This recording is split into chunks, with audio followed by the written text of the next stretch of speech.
What's going on, everybody? I'm back for my third live test. Missing my brothers Marcus and Donato. You know, they couldn't join us today again. They couldn't join me again today. Like I said before, it's because they have a lot of stuff going on. You know, they got their own lives to lead. They can't be fucking sitting around talking to nobody for you know, forever. They gotta go on walks and, you know, work on music and stuff. Actually, I'm starting to think that they don't even like me. That's my theory. I could be wrong, but I'm starting to think that maybe they found a cooler, nicer friend to do a podcast with. So they're probably doing a podcast right now with somebody they like better. I'm not insecure. I'm just honest. Okay, so today I'm working on finalizing my short film. I completed the montage that I was working on yesterday. And to be perfectly honest, I didn't have much intention to go live today, but I like this so fucking much that I decided, why not? You know, what could it hurt? Alright, so here's Premiere. By the way, what you hear playing in the background is courtesy of Donato Maffin. This is an original track. Actually, the following 6 songs you're gonna hear are all original pieces of music that he wrote for this film. Beautiful, beautiful music in my opinion. I hope you guys get to check it out when he eventually releases the album. Okay, so let's see where I am. Right now, I'm working on adding another sequence to the climax here. I already created it. I just gotta go ahead and squeeze it in. So, in this climax, the father character is having a panic attack. And for those who don't know, this movie's about a water crisis, right? So during his panic attack, he ends up spilling the last bit of water they have. Not all of it, but just enough to make it hurt. And I felt that this scene was a little rushed and a little incomplete. Actually, I'll play it. Why not? I'll play it. Play a little bit of it. Let's check it out real quick. Wait, I'll go back. Alright, here it is.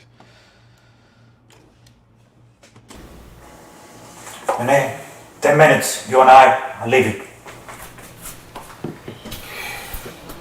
Baba, I'm not leaving without Carla. Either we all stay or we all go. Music. I think we all just need to wait until we agree on something. Please, this isn't... Actually, let me play it with the music. What kind of shit is it if I don't play with the fucking music, am I right? Alright. They'll catch us.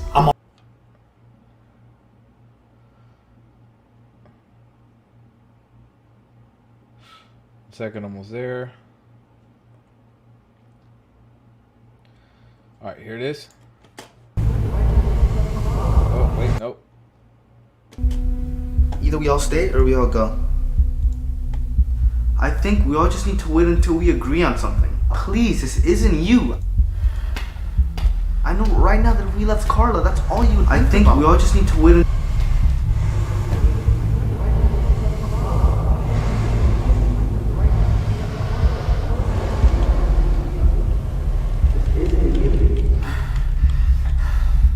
Baba?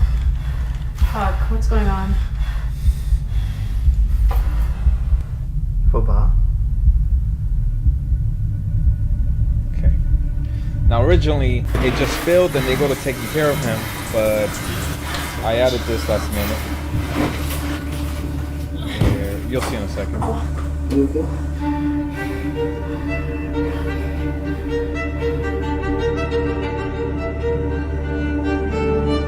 Climate change and water issues are already happening, that we don't have too much time. This issue is very serious, and some people see it as a science fiction movie or a fantasy movie or something far away, but this was almost a reality in Cape Town, South Africa. Slowly. I think to get the true scope of how deep this issue is and how immediate this issue is to think about the ways that we use water and all of the different sectors that water is needed for. If there was a shortage of something for an extended period of time, you could see definite effects, I'm sure, of people's wrong beliefs affecting how they acted. I feel a little bit hopeless about it, just because the people who do control, they've proved that their main interest is economic growth and development, and those are both things that we cannot do forever. Call 911. No, don't call an ambulance. I'm okay. I'm okay. I'm alright. We should still call an ambulance. No, don't call no ambulance. I'm fine. Alrighty. Well, there it is. Okay, so this makes... Now I am going to go ahead and take this whole fucking part and just move it into this version. Real simple task for today, and that's it. Once I do this, I accomplish today's task. So easy, a caveman can do it. My brother Marcus is in. He's watching right now. Oh, hold on. We have one of our fans trying to message me right now. Montage of what? Can I see the transition again from when the people stop talking and we come back to the dad? Yes, we can. Janet Lopez, thank you for tuning in. I don't know if this is if you're a first-time listener, but I appreciate the request. I'll go ahead and do that for you, stranger. I love you. Their main interest. I feel a little bit hopeless about it, just because the people who do control, they've proved that their main interest is economic growth and development, and those are both things that we cannot do forever. Call 911. No, don't call an ambulance. I'm okay. I'm okay. I'm alright. We should still call an ambulance. No, don't call no ambulance. I'm fine. Trust me, I'm fine. Okay, there it is. What do you think? Also, for anybody who's interested, my girlfriend has physical therapy in 30 minutes. So I thought I would just throw that out there.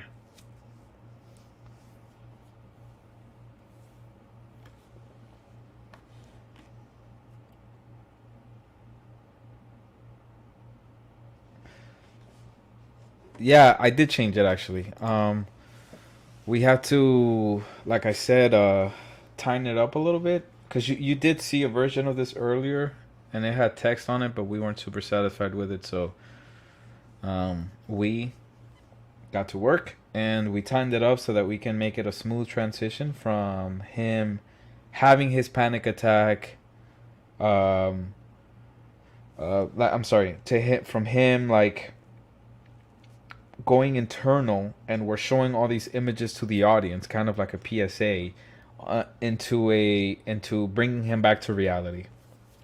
4 was a really rough. I think we've kind of got a smooth exit way out, which I'm kind of satisfied with. It's not perfect, but I'm satisfied with it, and that's good. We're submitting to a festival that is supposed to be due in 3 days, so we don't have much time. Thank you, mi amor. Thank you.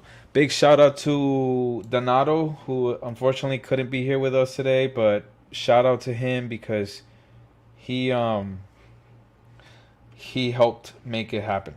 So he wasn't just the composer, he was also the music man. And to my brother Marcus. I forgot what Marcus did for this sequence. I could be wrong. No, I think Marcus did something. I just, for the life of me, I can't remember, dude. If you're there, can you put it in the chat if whether you contributed to this or not, so I can thank you properly? I've had like 3 drinks, so it's not because I'm an ungrateful piece of shit. It's because I've had 3 drinks. Actually, it's because I had the same drink 3 times. Yeah, no, he is working on the trailer, and of course, for that, I love him very much. But I mean, specifically for this montage. Okay, so real simple. I'm just gonna go ahead and put this on the 3rd cut version. Reason being because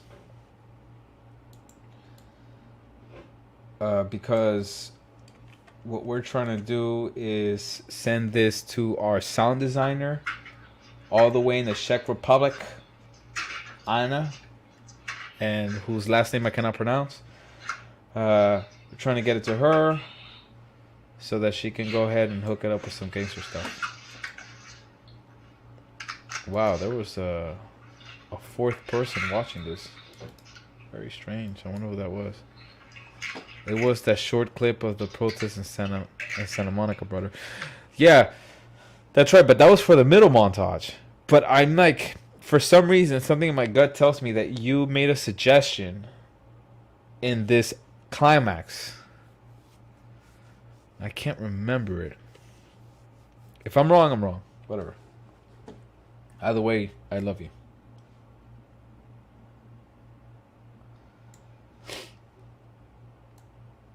Bum, bum, bum, bum, bum.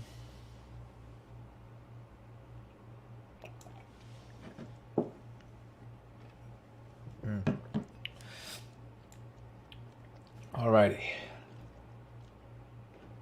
I'm drinking coffee.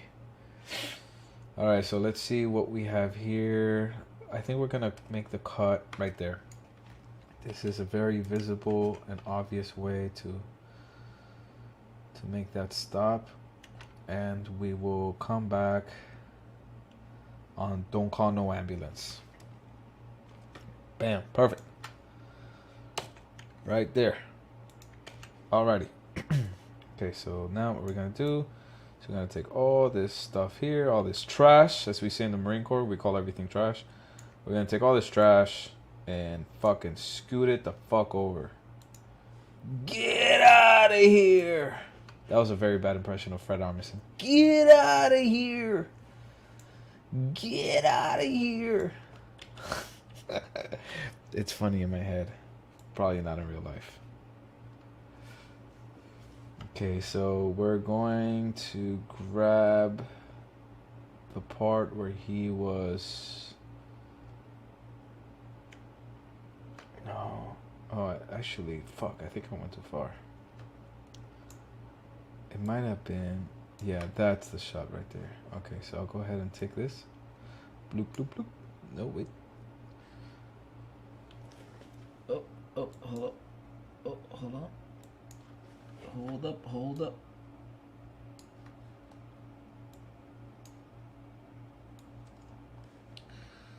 Bloop, bloop, bloop, bloop, bloop, bloop, bloop. Let's see what this is right here. No. Bloop. Alright. Go ahead and take this here. And drag this the fuck over here. Bam. Magic. I cannot imagine editing film, to be honest with you.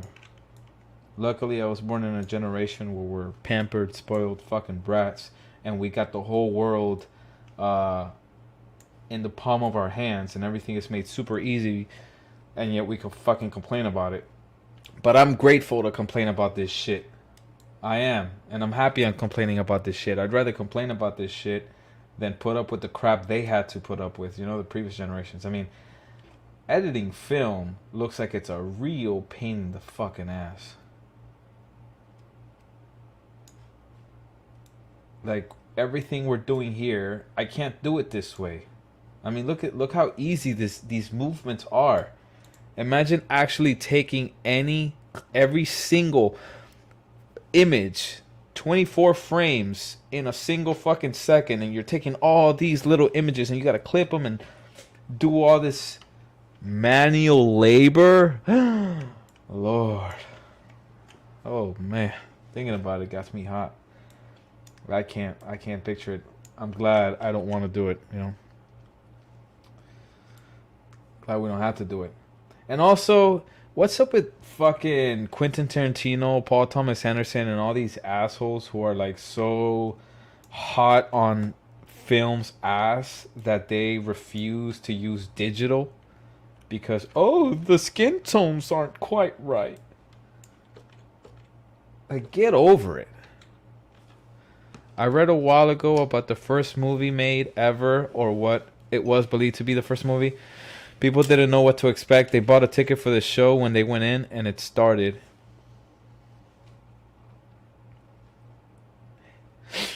They went in and it started. Left in suspense. Left in suspense. There was a train and it started moving, so a lot of people freaked out and jumped out of their seats. Yep, that's an old Hollywood legend. That is true. And if anybody's interested in the movie Chaplin, about the actor Charlie Chaplin, whom we all adore so much, starring Robert Downey Jr., they actually have a scene where they show that very thing, because this was back in the early 1900s. So you see Charlie Chaplin, played by Robert Downey Jr., walk into the movie theater, and the train, there's a shot of a train. I forgot who the shooter was. I feel guilty not knowing it. Anyways, yep. Then the train starts approaching the screen, and all these people, they're like, "What the fuck?" So they get up out of their seats and they start running away. They start jumping over each other, and Charlie Chaplin is just watching this, like, "Wow, this is gonna be the next big thing." And it was, and he was the biggest thing of the next big thing. So I don't know if that's true. To be honest, I question its authenticity. I'm sure, like, maybe kids. I don't know. I have a hard time picturing it, but you know, people are kind of dubious. It's just that back then they used to have, pictures. I don't know. I don't see it. I don't think it happened. That's just me. I don't want to be the party pooper, but I don't think it happened, but it is a Hollywood legend that's been thrown around in there. All right. Now we got the fucking cut here. Okay, so...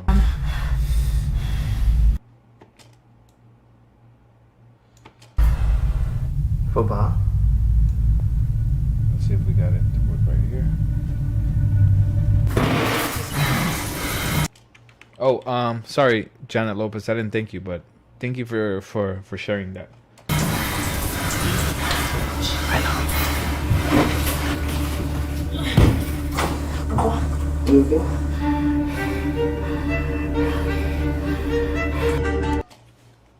Hold on, I gotta extend the audio clip here. The water. Nope. Whoops. Never mind.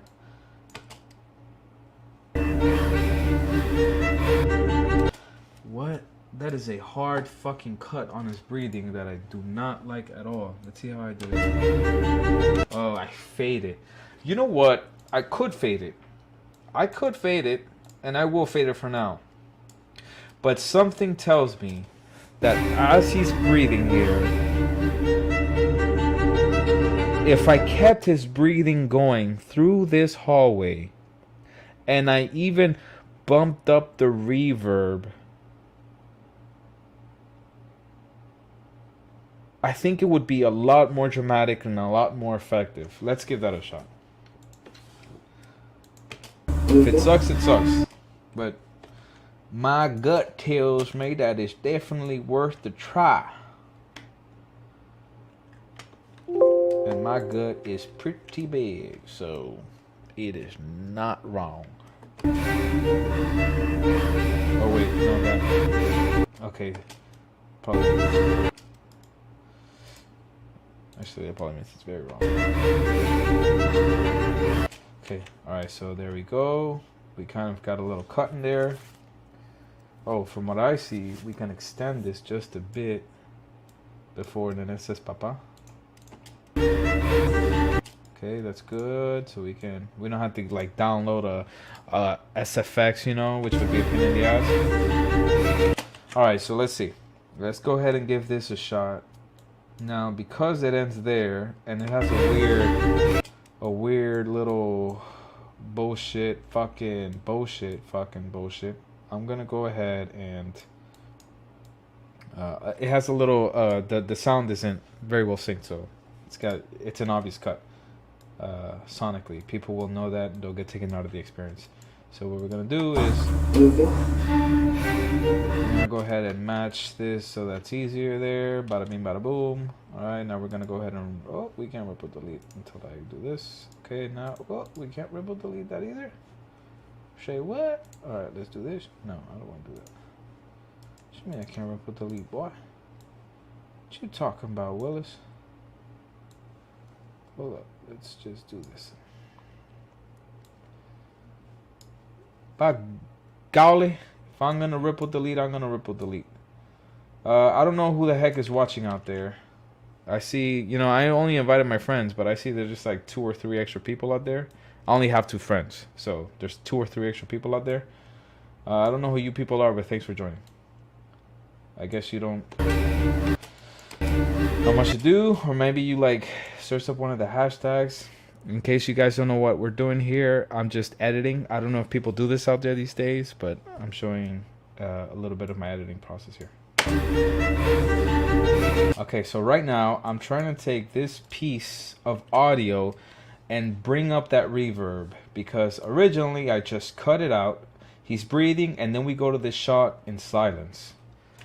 But I want to boost this.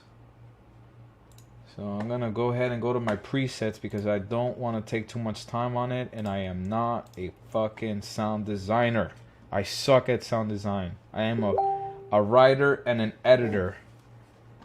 I am a writer and an editor.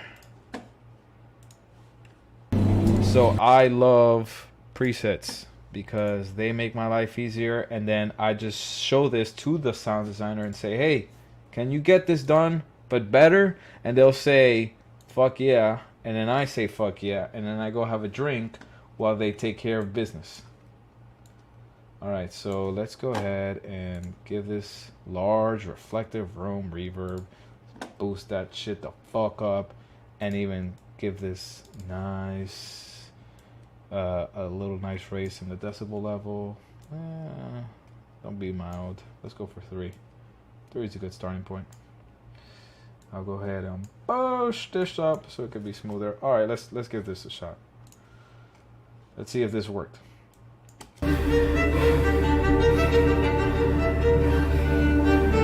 No, it doesn't sound rich. It needs to sound fucking rich. If anybody who's watching has any suggestions, by all means, throw them out there. I think I'm just gonna raise the gain. Go ahead and put +6. 6 is good.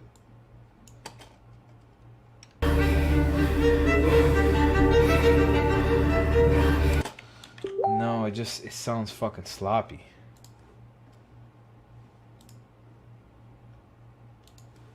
It just sounds fucking sloppy.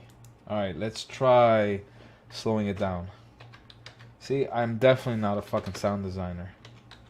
By the way, for anybody who gives a shit or anybody who's listening, I have word from a buddy of mine who's got a master's degree from the University of Southern California Cinematic Arts School that they are looking for color graders and sound designers. So writers, producers, or let me say, wannabe writers, directors, producers, and editors like myself, beware. Competition is really tough, and there's not much of a demand. But there is a demand for color graders and sound designers. Climate change. That's a little better. I'm still very unconvinced by it, but I think the idea is good. For those who stuck around since the beginning, originally the breathing dipped out and we went quiet. Actually, let's compare and contrast. Let's compare and contrast. See which is better. I have both versions. I'm gonna add another 6 decibels because I really need people to fucking hear it. I'm gonna go ahead and do this. Lower that console. All right, let's see which is better. So.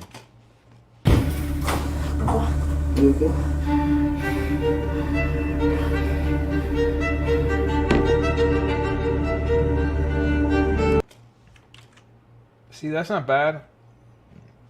Excuse the choppiness.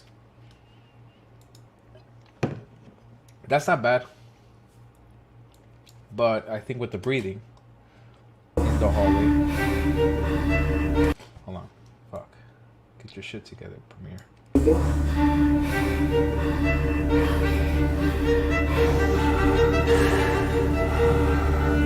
Climate.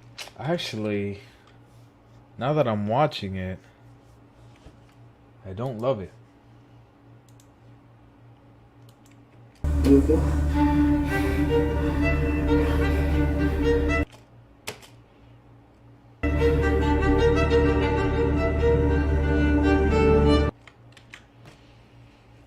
Now that I'm watching it, I don't fucking love it. I kind of like the silence better. I just need one person out of the 3 who are watching. Just one of you. Can you say whether you like the heavy breathing in the background or the silence in the background during the hallway part? I'll play it one more time. Just one person. Just say, go with silence, go with breathing. Here we go.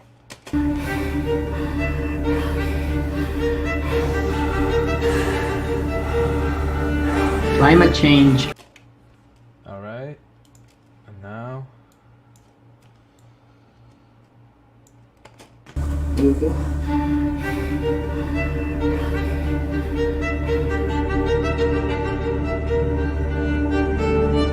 Climate change. Okay. There it is. There it is. What does the crowd think? What does the second one sounds better? No, so silence, right, Beba? But wait, there's more.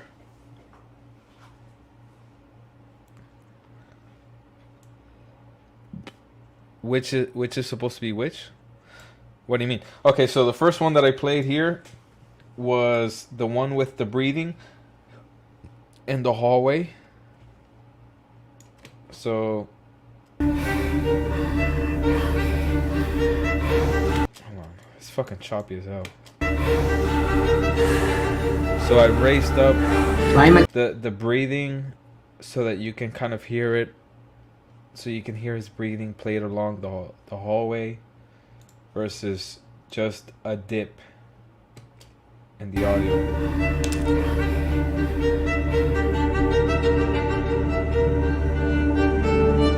Climate change and water. I think it comes down to purpose. Really. I think that's what it might come down to. Meaning and purpose.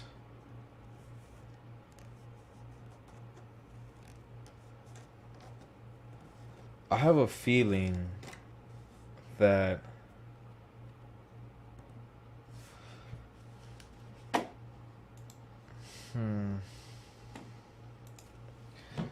I have a feeling that, like, again, like I said, if we get a sound designer to really fix that sound up, I think that would work. Obviously, they can make it sound a little better. My sound designer is pretty decent.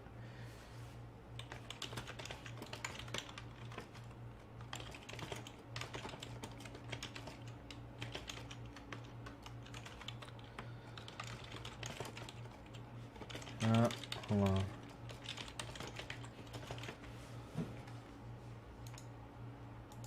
It's not a bad idea. I just don't like how it sounds. Yeah, I hear you. Me neither.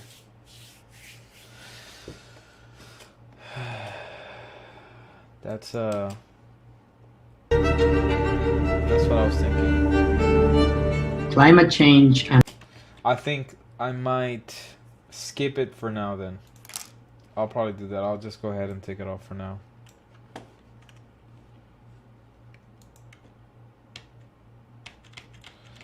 It's not needed. Not right now.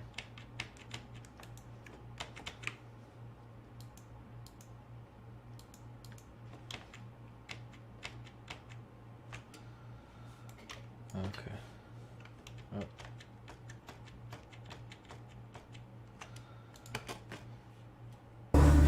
You know what?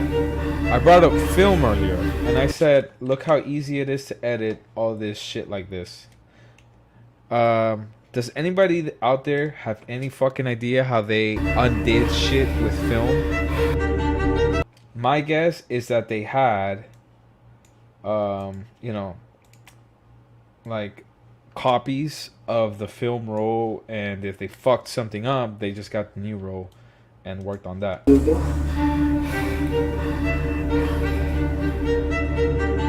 Alright, I think that's what we're gonna stick with. But yeah, imagine how much of a pain that was. Think about that. Now where the fuck does this match up perfectly, but not this one? It does. Yeah, perfect. It does match up perfectly. Oh, let's also all take a moment. The three, because I have one YouTube link open, so it's gonna count an extra one. For the three people who out there listening, please take a moment to keep Louisiana, and a little bit of Texas in your prayers. climate change. Because I think they're getting fucking rammed by a hurricane right now, and I mean that respectfully. I think that fucking hurricane went to category 4 or something. Bro, we're Climate change and water issues are already happening, but we don't have too much some time. strange alternate reality where Thanos successfully collected all the Infinity Stones, but rather than blipping us to death, he's doing it slowly. This issue is very serious, and some people see it as a science fiction movie or a fantasy movie or something far away. Okay, yeah, that works.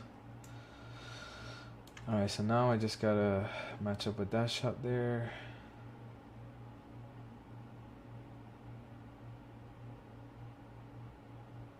Right, is that the shot?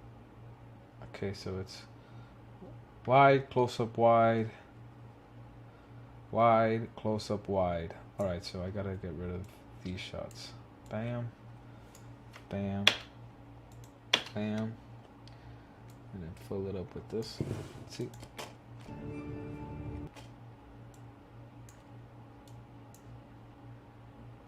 Interest is economic growth and development, and those are both things that we cannot do forever.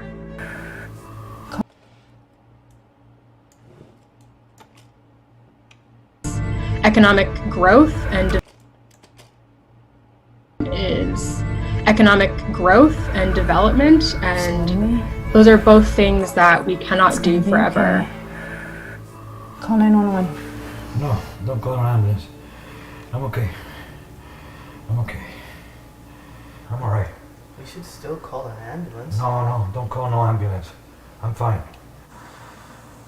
Trust me, I'm fine. The water spilled. Okay, there it is. We added a fucking documentary style montage to the climax of this film. Because without it, it just felt rushed. This seems a little more unique, a little more new, and I'll dare to say a little more daring. It just works more. So bam, mission fucking accomplished. That's it. I had one task to do, and I just fucking did it. So, wow. There it is. Okay, bebita preciosa linda. I just got your text. And did I watch the ending of the Warehouse movie? I did not. For anybody who's interested, there is a beautiful movie on Netflix called Warehoused. It's shot in Mexico, and it was directed by the same guy who directed the movie Platform. I'm sure a lot of you know that movie because Platform is more famous. I just didn't have time to today, Beba, but I will. I think I will maybe like tomorrow or something. I only got like 6 minutes left of the film. Not a big deal. Yeah, I'll finish watching it. I really want to. I just didn't have time. Oh no, I'm down to 2 viewers. That means my friends logged out too. Beba, did you see that? Are you still here, Beba? By the way, I just want to make sure that I'm talking to you. I think it's you and me right now. If it's not me and Beba, then it's me and somebody else. Oh, it's me and somebody else. You are here? Okay. Yeah, no, so I was just saying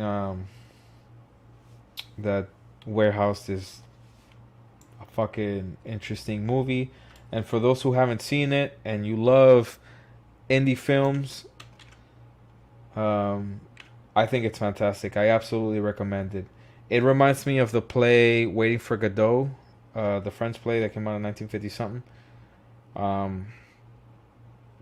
It's like these two guys who are just pretty much in this warehouse. One is replacing the other, a younger man and an older man, and they're waiting for something that has never come. Now, the original play, Waiting for Godot, it was about two men waiting. I think it was by a bus stop or someplace. They were waiting for something to come. They were waiting for a man named Godot, and I think the playwright intended it to be God. So these two men were waiting for God, who never came, because God doesn't exist to these men. I'm not saying God doesn't exist to me. You know what? If you were to ask me, I would say I think there is a supreme being out there. I'm not sure if it's the one that we read about in the Bible. Because how can that be so, you know? I wonder what other people's opinions on this are, but how can you fucking sit here, tell me that you understand something that cannot possibly be understood? Because you wrote a fucking book, but he didn't write the book. Men wrote the book, but he told men to write it. But yet, when you read the book, it's so obvious. I can understand the book, but this being is it cannot be understood. I don't know. It's a paradox. Whatever. All right. So we got this here. Oh, which Bible?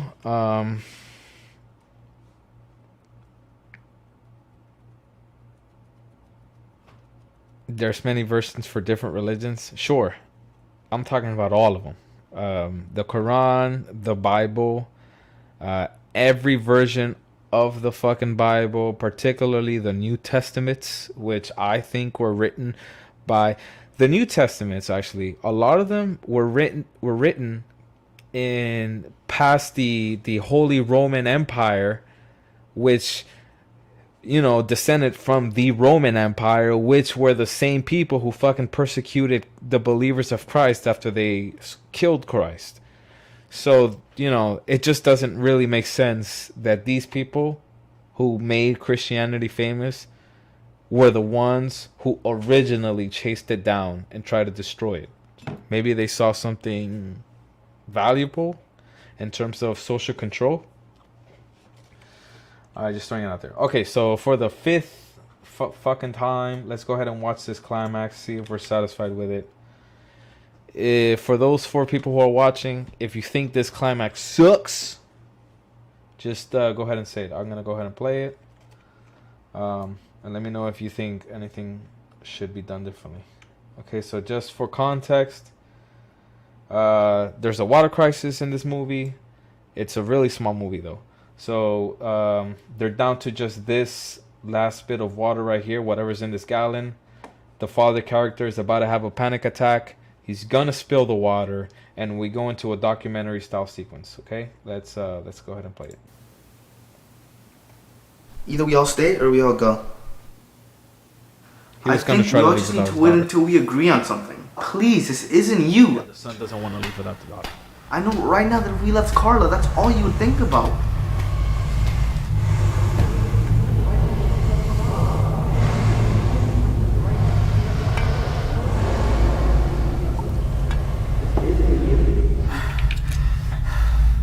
Baba? Huck, what's going on?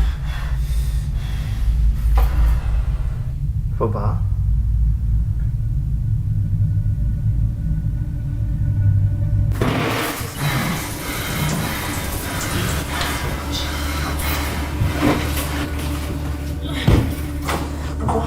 You okay?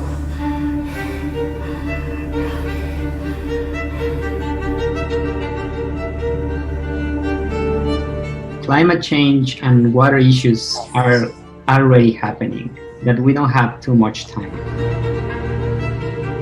This issue is very serious, and some people see it as a science fiction movie or a fantasy movie or something far away, but this was almost a reality in Cape Town, South Africa. I think to get the true scope of how deep this issue is and how immediate this issue is to think about the ways that we use water and all of the different sectors that water is needed for. If there was a shortage of something for an extended period of time, you could see definite effects, I'm sure, of people's wrong beliefs affecting how they acted. I feel a little bit hopeless about it, just because the people who do control, they've proved that their main interest is economic growth and development, and those are both things that we cannot do forever. Call 911. No, don't call an ambulance. I'm okay. I'm okay. I'm alright. We should still call an ambulance. No, don't call no ambulance. I'm fine. Trust me, I'm fine. The water spilled.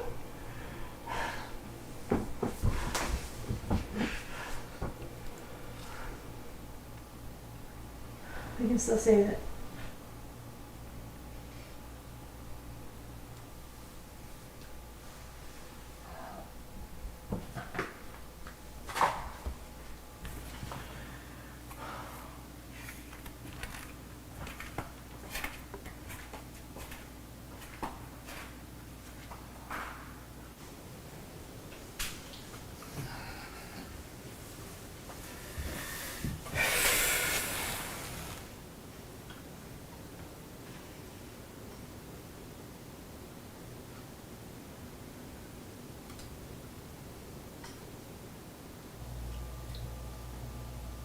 You know, it's not the end of the world.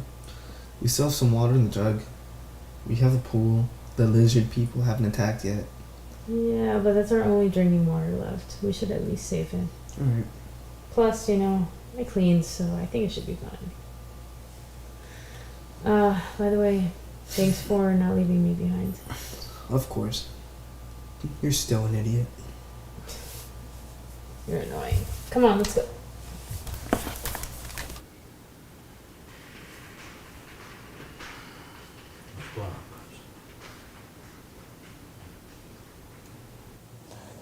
I'm okay, Pops.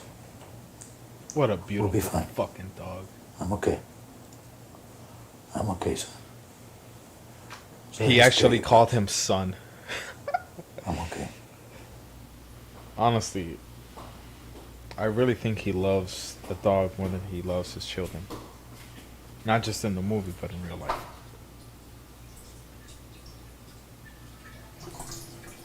But then again, so do I.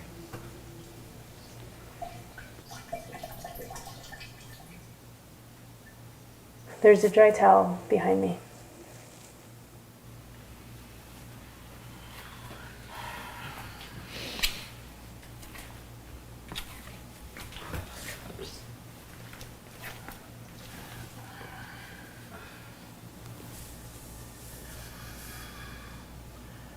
Kalita, I'm sorry, sweetie, about what I said to you. I will never leave you behind. I hate that fucking I'm sorry. difference in the audio. Such an amateur mistake. We shot those on different days. Lockdown is starting. With soon. different fucking What should we mics. In different positions. Oh, that was a rough intro to the song. No, that does not work at all.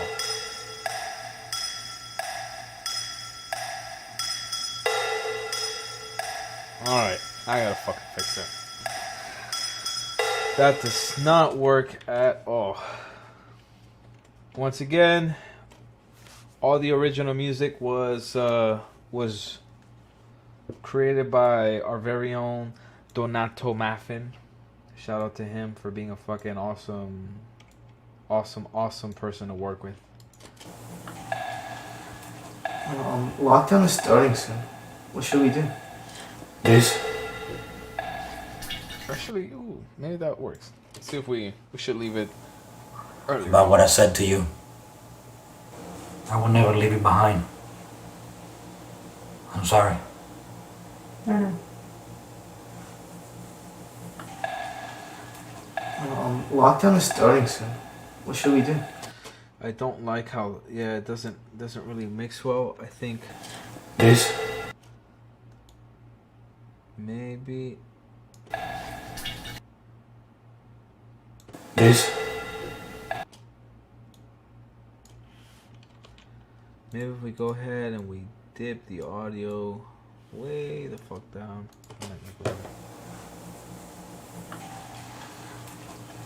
Lockdown is starting soon. What should we do? This?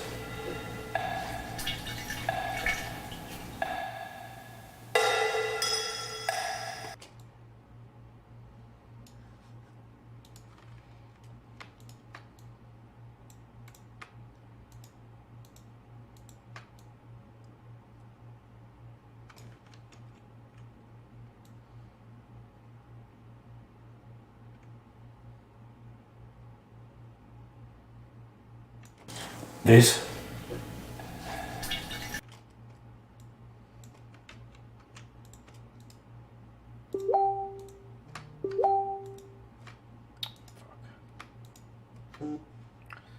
Come on, motherfucker.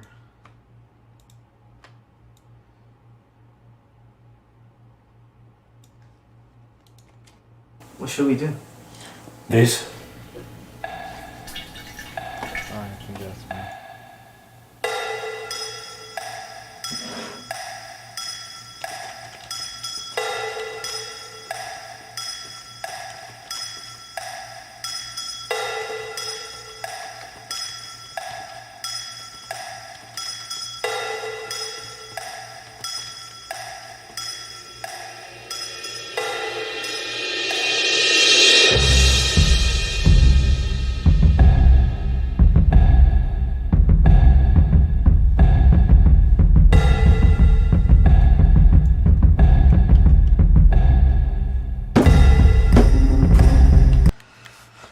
Okay, that's it. Donato, I think I've told you many times, but I'll tell you once more. I really enjoy the fuck out of that song, and I want to play it actually. I love playing it in the car. Fucking really kicks in, you know what I'm saying? Alright. Okay, well that was fun. That was good.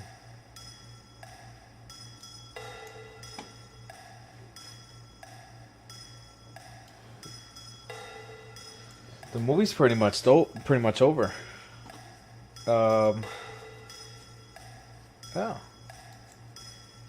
I don't think there's much left to do, to be honest with you. We already finished color grading it, so for those seeing this, these horrible fucking colors, this is log footage. I like obviously editing a log. I'm not gonna fucking put log on the I'm gonna edit off of log. I'm not gonna put color graded imagery on the timeline to edit off of that, because it's gonna take much longer because of all the fucking information on it. So yeah. Well, anyways, yeah, this looks good. I think the movie's almost over. Thank God. It took 3 goddamn months of my life to work on this movie. To be perfectly honest, I don't think that this is gonna be the one, you know. But the fact that me and my sister were able to create a 40-minute product with non-actors, and then and practically no budget, is, in my opinion, a huge achievement. And luckily for out of everybody who's seen it, not one person, not one, has complained about the time. Not one person has said that it drags, it feels boring, or anything like that, which is really all we were going for. There's nothing worse than a fucking boring movie. Oh fuck. There's fucking buffering. Anyways, yeah, there's nothing worse than a boring movie, especially when you're a budding filmmaker. You're up and coming, and you're trying to get your name out there. I think if your product is boring, then good fucking luck. But I haven't had any success yet. Neither have like we're all in the grind. So when we find the winning formula, best thing to do is just stick with it. And right now, my winning formula is don't be boring. Okay, so I accomplished today's task. Now I'm just waiting for my buddy Marcus, who's washing his excuse the language. Once he does that, I think he'll join us, and he and I would really just hang out. Because, like I said, the point of this podcast, it's a work in progress. So if you don't know me, I really only sent this link out to my friends, and I put 3 hashtags on it. So if 1 or 2 of you out there do not know who I am at all, then I ask you to just, stick around, and you'll be doing me a huge solid if you throw some pointers in there, or if you give your opinion, say, maybe if you had a deeper voice I would actually listen to you, or maybe if you did this, I think the podcast would be a little better. So please be active, and if you're a fucking shy person, that's cool, whatever, you don't have to say anything, but for those of you who wouldn't mind, I'd really like as much feedback as possible before myself and my buddies actually go live with this podcast. Alright, so you know what, since I'm gonna stick around for just a little bit longer, I think what I'm gonna do is I'm gonna go ahead and open up Photoshop. I have to finish designing the posters.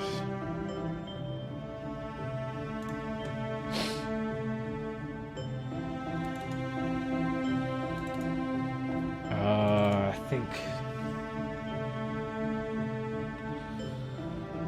All right. Well, that opens up. I'm gonna go take a quick bathroom break. I'll be right back.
Okay, I'm back with my blankie.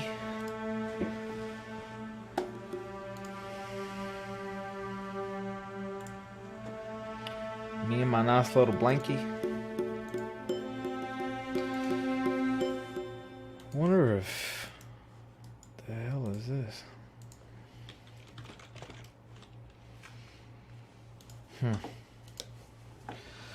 Alright, so this is the poster that my sister and I created for the film.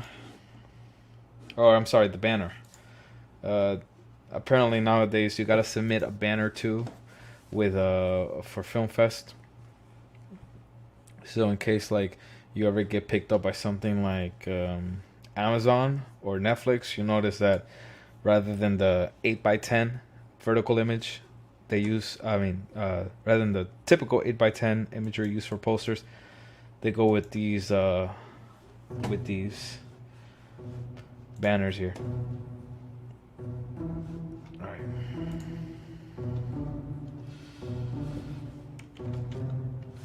So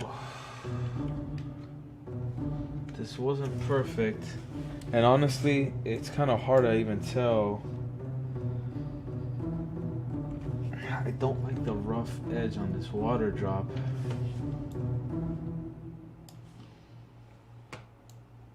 But that's just me being a perfectionist. I think it looks fine.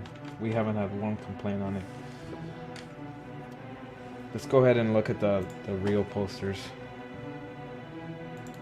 Poster 1.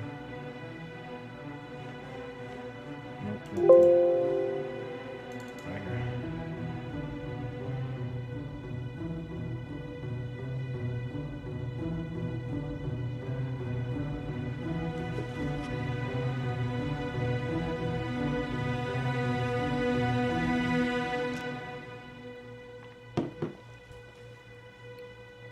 I'm sorry, this is taking a little minute. It's it's a large document, so. All right, there's one. Let's open up the second. A family's breakdown during the water crisis.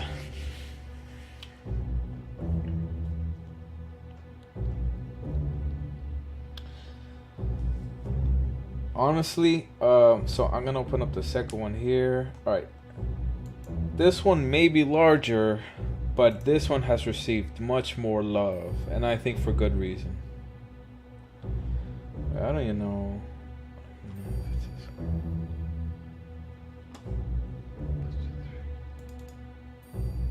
Wait, actually, I'm sorry. I don't even think this is the last version.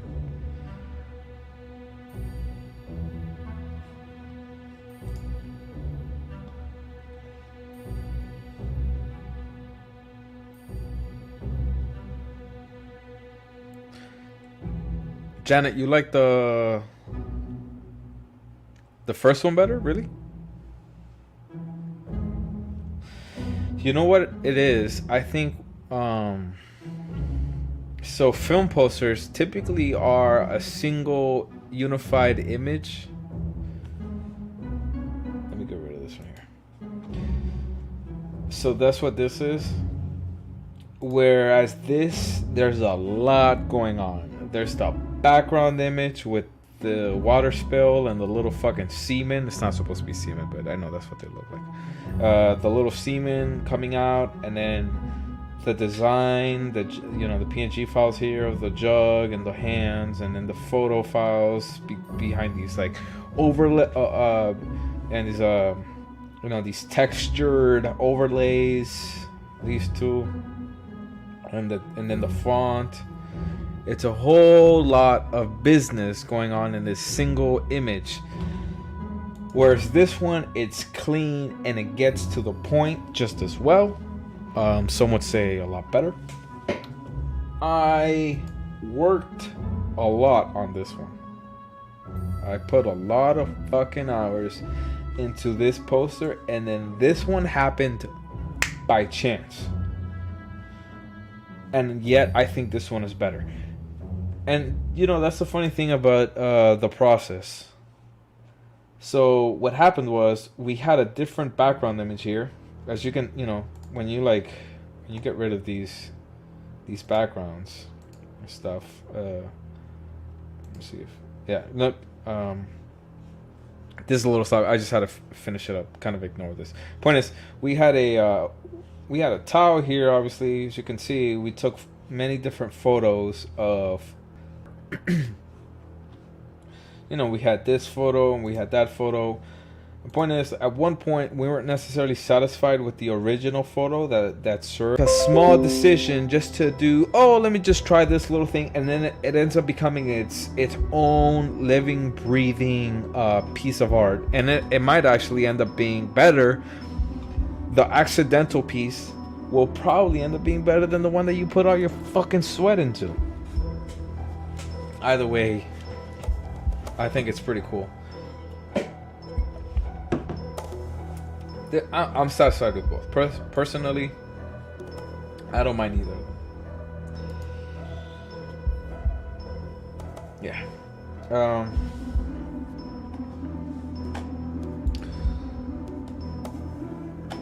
Alright, so I just wanted to double check this stuff before I sign off tonight.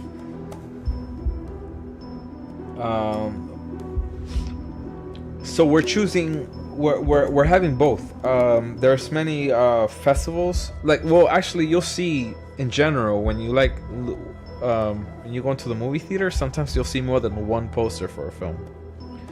So we have 2 posters, these 2 posters, and this banner. So we're not officially going with either one. The only way we'll say that we're officially going with one is if it's in the form of if they ask us, which singular poster are you gonna go with? I don't know why they would ask that. They wouldn't, but if they did, we just need one poster to market this fucking movie. This is the one I would go with. I would choose this one because it's I don't know. I think it draws the eye more. Whereas this one, I like it, but there's a lot going on. And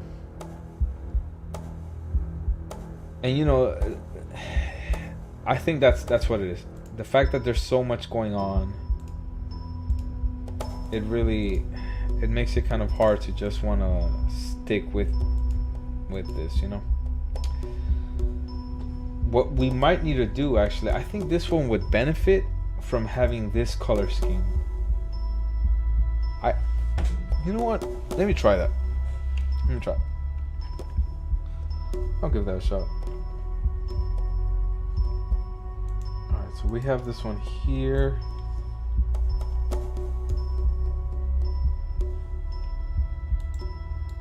What the fuck happened?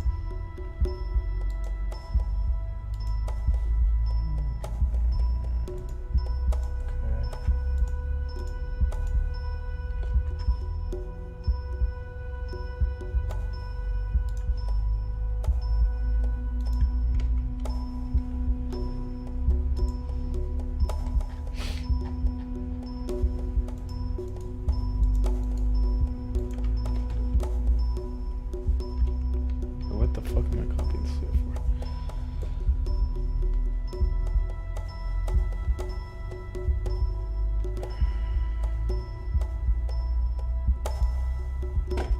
for? Fuck.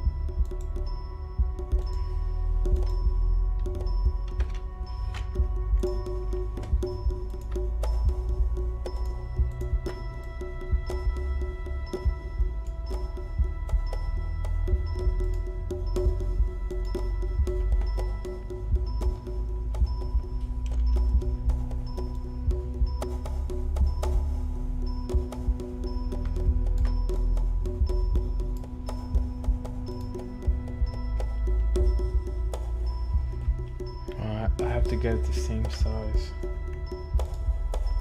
See what size. This looks pretty.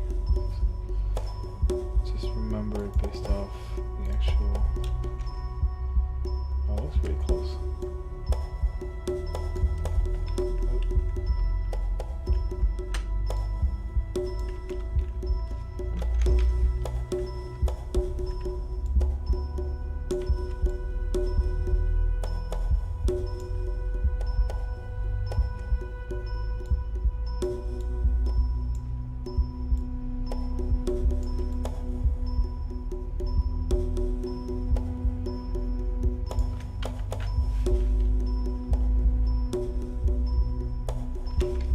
just trying something out. If it doesn't work, it doesn't work. It's all cool.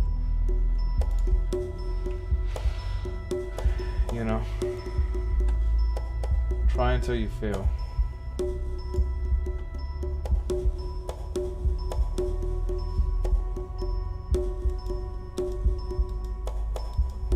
Huh? What the fuck did I just do?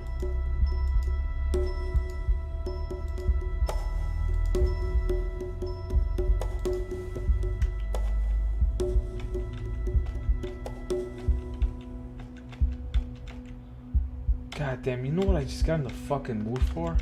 I'm gonna move for some fucking ramen. Yo, some ramen right now would be fucking awesome. I am not gonna fucking try to even save this because I don't even think I'm doing this very well right now. Year 10, copy 2. What the fuck is that? This is a huge amateur fucking mistake I made as a filmmaker. I didn't fucking label my shit very well. I didn't layer my fucking my goddamn my layers properly. What a fucking amateur mistake. And yeah, I could do that now, but I'm kind of too deep in the weeds, bro. Probably not gonna do it, to be honest with you. Alrighty, this is a disaster right here. Oop, almost there, almost there, almost there, almost there, almost there, almost there. Oop, nope, that's not quite right.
I think that might look a little better if it wasn't so fucking sloppy. Because yeah, all this fucking blue is a little much. Whereas if it's only just a little bit of blue, you feel me, cuz? I think that would be better. Let me change this song. I think I played it too much. Let me go ahead and play some tunes right here. Free music courtesy of Artlist. So not technically free, but kind of free music courtesy of Artlist.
Fucking hungry, bro. Thinking about ramen.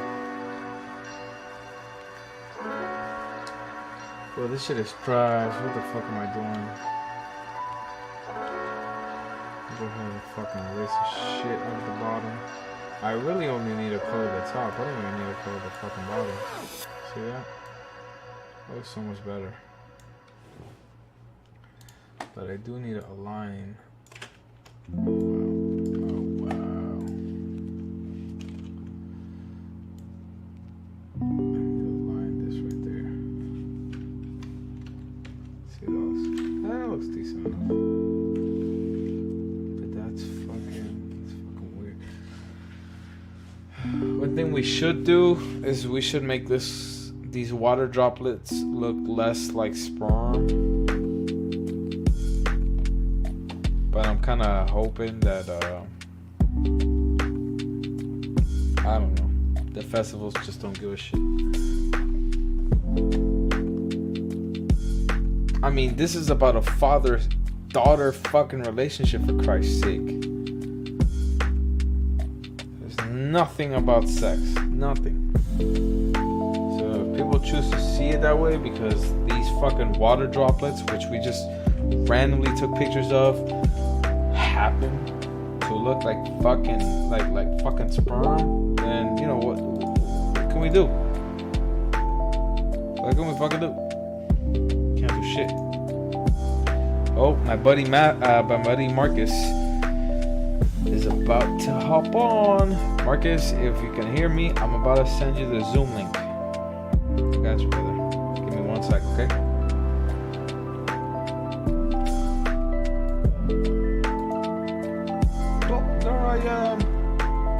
My fat ass.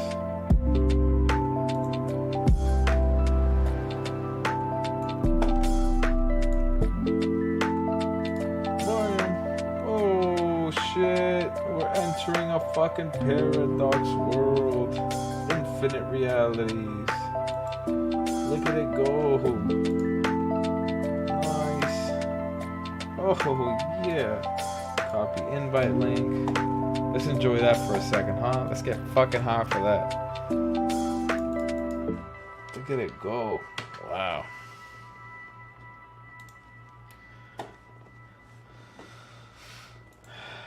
Is it still going?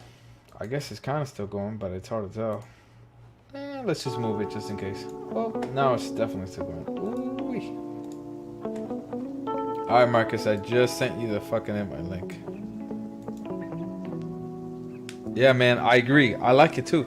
Artlist has some pretty cool lo-fi shit, as it turns out. I just sent you the link, by the way. I don't know if I already said that. I've had a few drinks, okay? Is that what you want to hear? Is that what you people want to hear? Hey, look at that. Hey. Oh, there he is. Admit.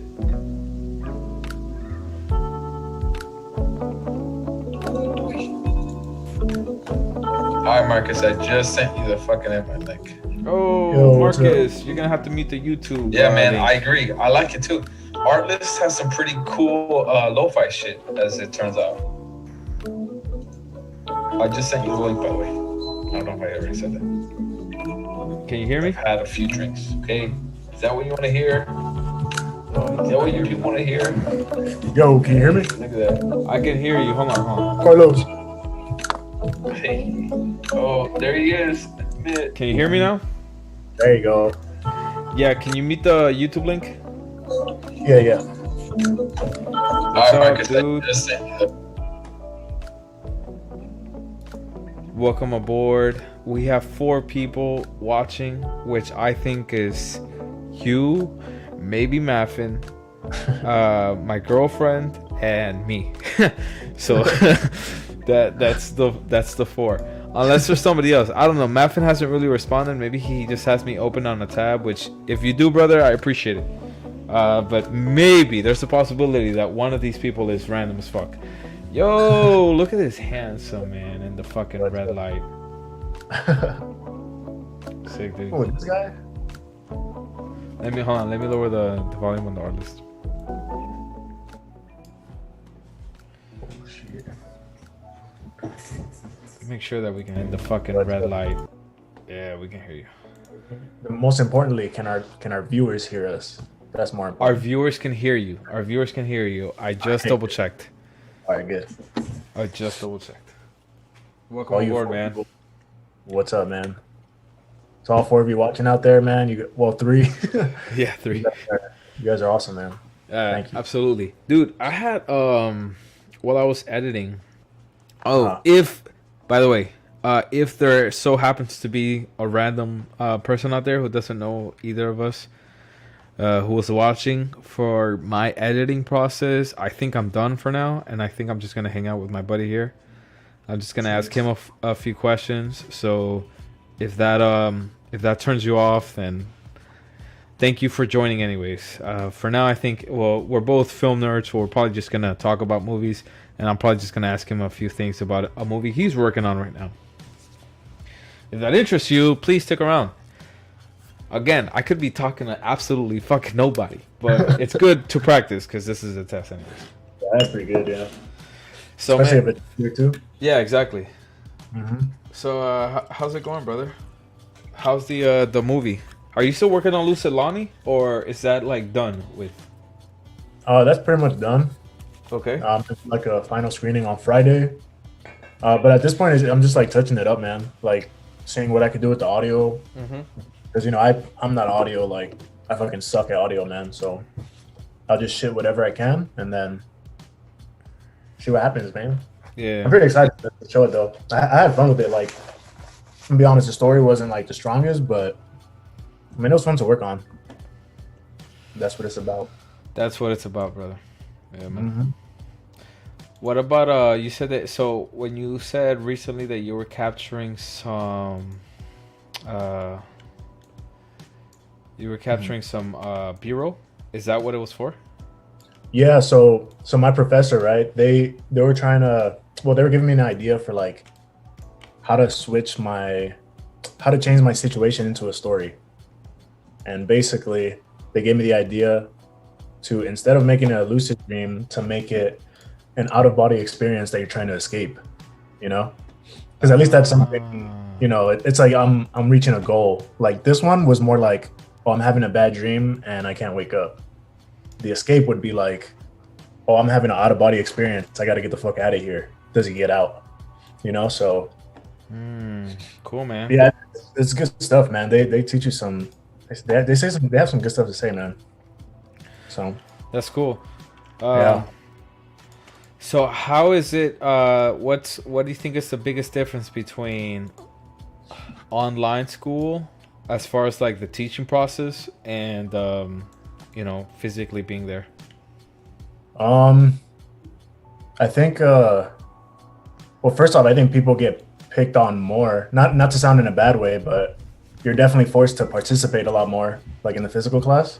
So for those who are like, a little too shy, or they just really are not good at like speaking out, it's they'll probably lose a little bit of like the participation, you know what I'm saying? So I think that's probably where it's lost, because dude, every Zoom class I go in, there's only like 3 of us that have our cameras up, like 3 or 4. And the only time that people like actually do it is like they have to ask them to like turn it on and stuff, But I think that would be the only difference. Like it's way easier for people to just like turn it off and like do whatever it is that they're doing, You know what's interesting is that I can kind of sympathize with not wanting to have your camera on or whatever on Zoom. Yeah. Because I like have it off all the time for my work meetings. Because if I don't need to have the camera on, I'm not gonna have the camera on, and I'm gonna participate to a minimal. But that's because I don't like where I work. I do not like my job, and I think it's natural. That's true too. I mean, that's a good point too, because there's people who they have their cameras off, but I mean they're like saying stuff in the conversation, or like they're giving opinions. So those shout out to those people for sure.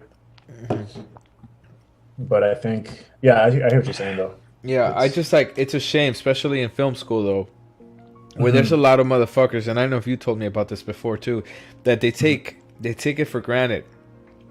I think it's because they come from money or something, right?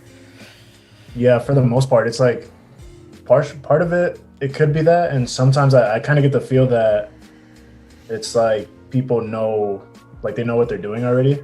Not everyone, you know, I'm not speaking for everyone in film school, but there's just those few that, you know, again, the ones that don't participate and like they're just kind of there to do whatever it is that they're doing, you know, because sometimes they're just there, man. Like they're like, when we were physically there, it was like, it looked like there was some dude running around in like something, I don't know, he was wearing something like crazy and running around the school. It just looked like a frat party, you know what I'm saying?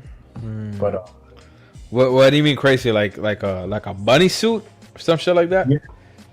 It's like he was wearing one of those two like I can't remember it. Like it was one of those pink tutus. You know, he was basically running around the school like a ballerina, which is nothing wrong with that. I'd have nothing wrong with that. It's just, you know, I've got no opinion of it.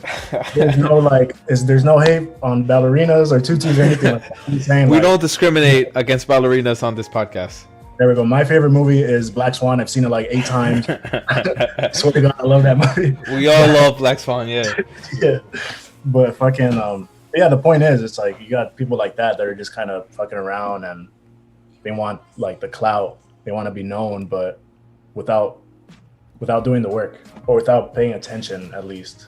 Because there's people, bro, like, man, there's this one girl, and I'm like so lucky because I don't know, you know, I don't know what she sees in me, but she seems to like want to collab with me. It's some Japanese girl, bro, Korean chick, and she basically goes to school here, and she moved to come to this school, and she's like, bro, like she's doing like shit at our level, coming from Korea, and like she's like one of the 3 that like's been killing it in the classes, and like, you know, it's like those select few who are like, those are the people you kind of want to lean on. She wants to collab with you? Yeah, like she has like this little side story she wants to do, some little Japanese like garden type thing. She hasn't told me like too much about it, but Is yeah, I mean, she that's, is she trying to be a director? Writer? I think she wants to be a script writer from the last time I talked to her, because I haven't talked to her since like February, and like, What? yeah, it's been a minute. What do you mean? Message her. Anybody who wants to collab with you, be like, hey, how's it going? I hope you're doing good during these terrible times or whatever. If you're still down to collab, let me know. Yeah, definitely. And that's the other thing. She also went back home like recently. She went to Korea? She flew back home, dude. Like she hasn't been in class this last 2 weeks. Oh shit. Yeah. But yeah, man. Anyway, I'm just saying, like, yeah. I wonder if she's got it like that for you to just decide, I'm just not gonna go back to this school that I pay. I'm paying $60,000, right, for a full fucking degree for. Oh, that's interesting. Yeah, man. Everyone has their story, you know. That's another thing I'm saying. Yeah, well, good on her. Yeah, man. All right, man. So that's pretty good experience. Freaking. So now that Lucid Lonnie is almost strapped up in the books, what's next? So I've been thinking, I really want to make a script specific for my sister. I don't know if I told you this, but I have a younger sister. She's like, she just turned 17, and she's always wanted to act. Like she's been in plays, she's done like church gatherings and like played the Virgin Mary and stuff like that. Like she loves the acting, but she's kind of in a situation where it's a little bit of her, you know, she kind of has personal issues. I won't get into it, but on top of that, she kind of doesn't really feel like she fits in the location that she's at right now. Like she's living with her mom, which is, you know, a different mom than myself. And I don't know, she's just kind of losing that touch because she just feels like she gets shut down. And like, I guess the film scene over there for where she is, it's like, you know, she doesn't feel the love. Like she doesn't feel like anyone appreciates it the same way she does. And she's just kind of, I don't know, she feels kind of stuck, especially right now. So I kind of want to, instead of kind of thinking about my story and like, you know, shit that I want to create, I kind of want to get with her and ask her like what kind of story she would want to write or tell, you know? Interesting. I see what you're saying.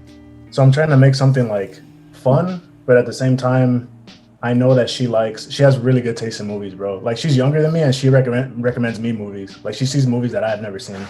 Like what? They're like, damn good movies. Like there's this one A24 one called like I think it was Lady Bird. Oh, Lady Bird? Yeah, she recommended me that one. And I was like, damn, you watching movies like this? But Lady Bird's pretty fucking good. I enjoyed the shit out of Lady Bird. I didn't even intend to, bro. Yeah, I didn't. That wasn't a movie I was planning to watch, or I think I was eventually gonna watch it because it was A24, but it wasn't like at the top on my list. Yeah, man. A24 is kicking so much fucking ass right now as far as quality goes. While everybody else is stuck in the like making, you know, Fast and Furious Part 29. Yeah, You got A24 over here actually doing The Lighthouse, Uncut Gems, Lady Bird. You know, they're just doing so fucking well. Yeah, oh yeah, man. I just saw a trailer to their last movie, or to their latest movie coming out. I have to look up what it's called again, but it's with Bill Murray and Rashida Jones, bro. They're like the main. Yeah. Oh shit. And I was really getting a Lost in Translation vibe. You know? Oh, nice. Like, yeah, like I saw Bill Murray how he was acting, and I'm like, oh, this is gonna be. Oh, nice. Bill Murray's going serious. Yeah, so it's like. Oh shit. Jones, like, come on, man. That's awesome. Well, I fucking love when like comedy actors they take dramatic roles, because I think based on what I've seen, a lot of comedians, comedy actors, comedians, stand-up comedians, whatever, all kinds, there's a very serious nature inside of them, you know, because I can imagine that, like, since you're funny, every time you talk to somebody, all they want you to do is be funny. But you're a human being, you know, you have your own politics, you have your own philosophies, and yet everybody wants you to make a funny. Everybody wants you to make a fucking joke. Yeah, and it's either that or they just look at you and they laugh at anything that you say. Yeah, exactly. You're a walking joke. You're not a human being anymore. So I think that a lot of them have this kind of... There's something inside of them that's just waiting to be tapped into. Like, to be honest, for a long time, as a up-and-coming filmmaker, I've wanted to work with Adam Sandler so goddamn much. Ever since I saw him in Punch Drunk Love, I was like, this guy would fucking kill it. He's being misused. He is not being directed very well. He can fucking kick ass. And then Uncut Gems came out last year. I swear, I like, it proved it. I've been saying that shit for years. I was a little jealous that the Safdie brothers got to him first.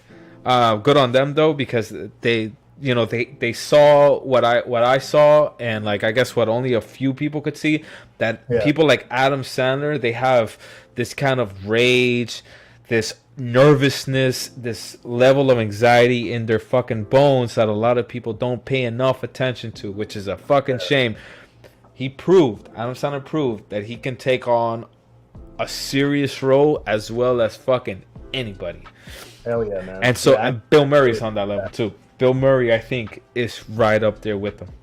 Yeah, Bill Murray is like just as, you know, I would put Bill Murray over like Adam Sandler, not like, you know, all the way up there, but they're both like in that level where it's like, oh, they can make good films. Like they can come out and kill shit, like for sure. Yeah. Like it's funny too, talking about Adam Sandler. One of the first times I noticed that he had like potential was, I don't know if you've seen the movie Spanglish. Yeah.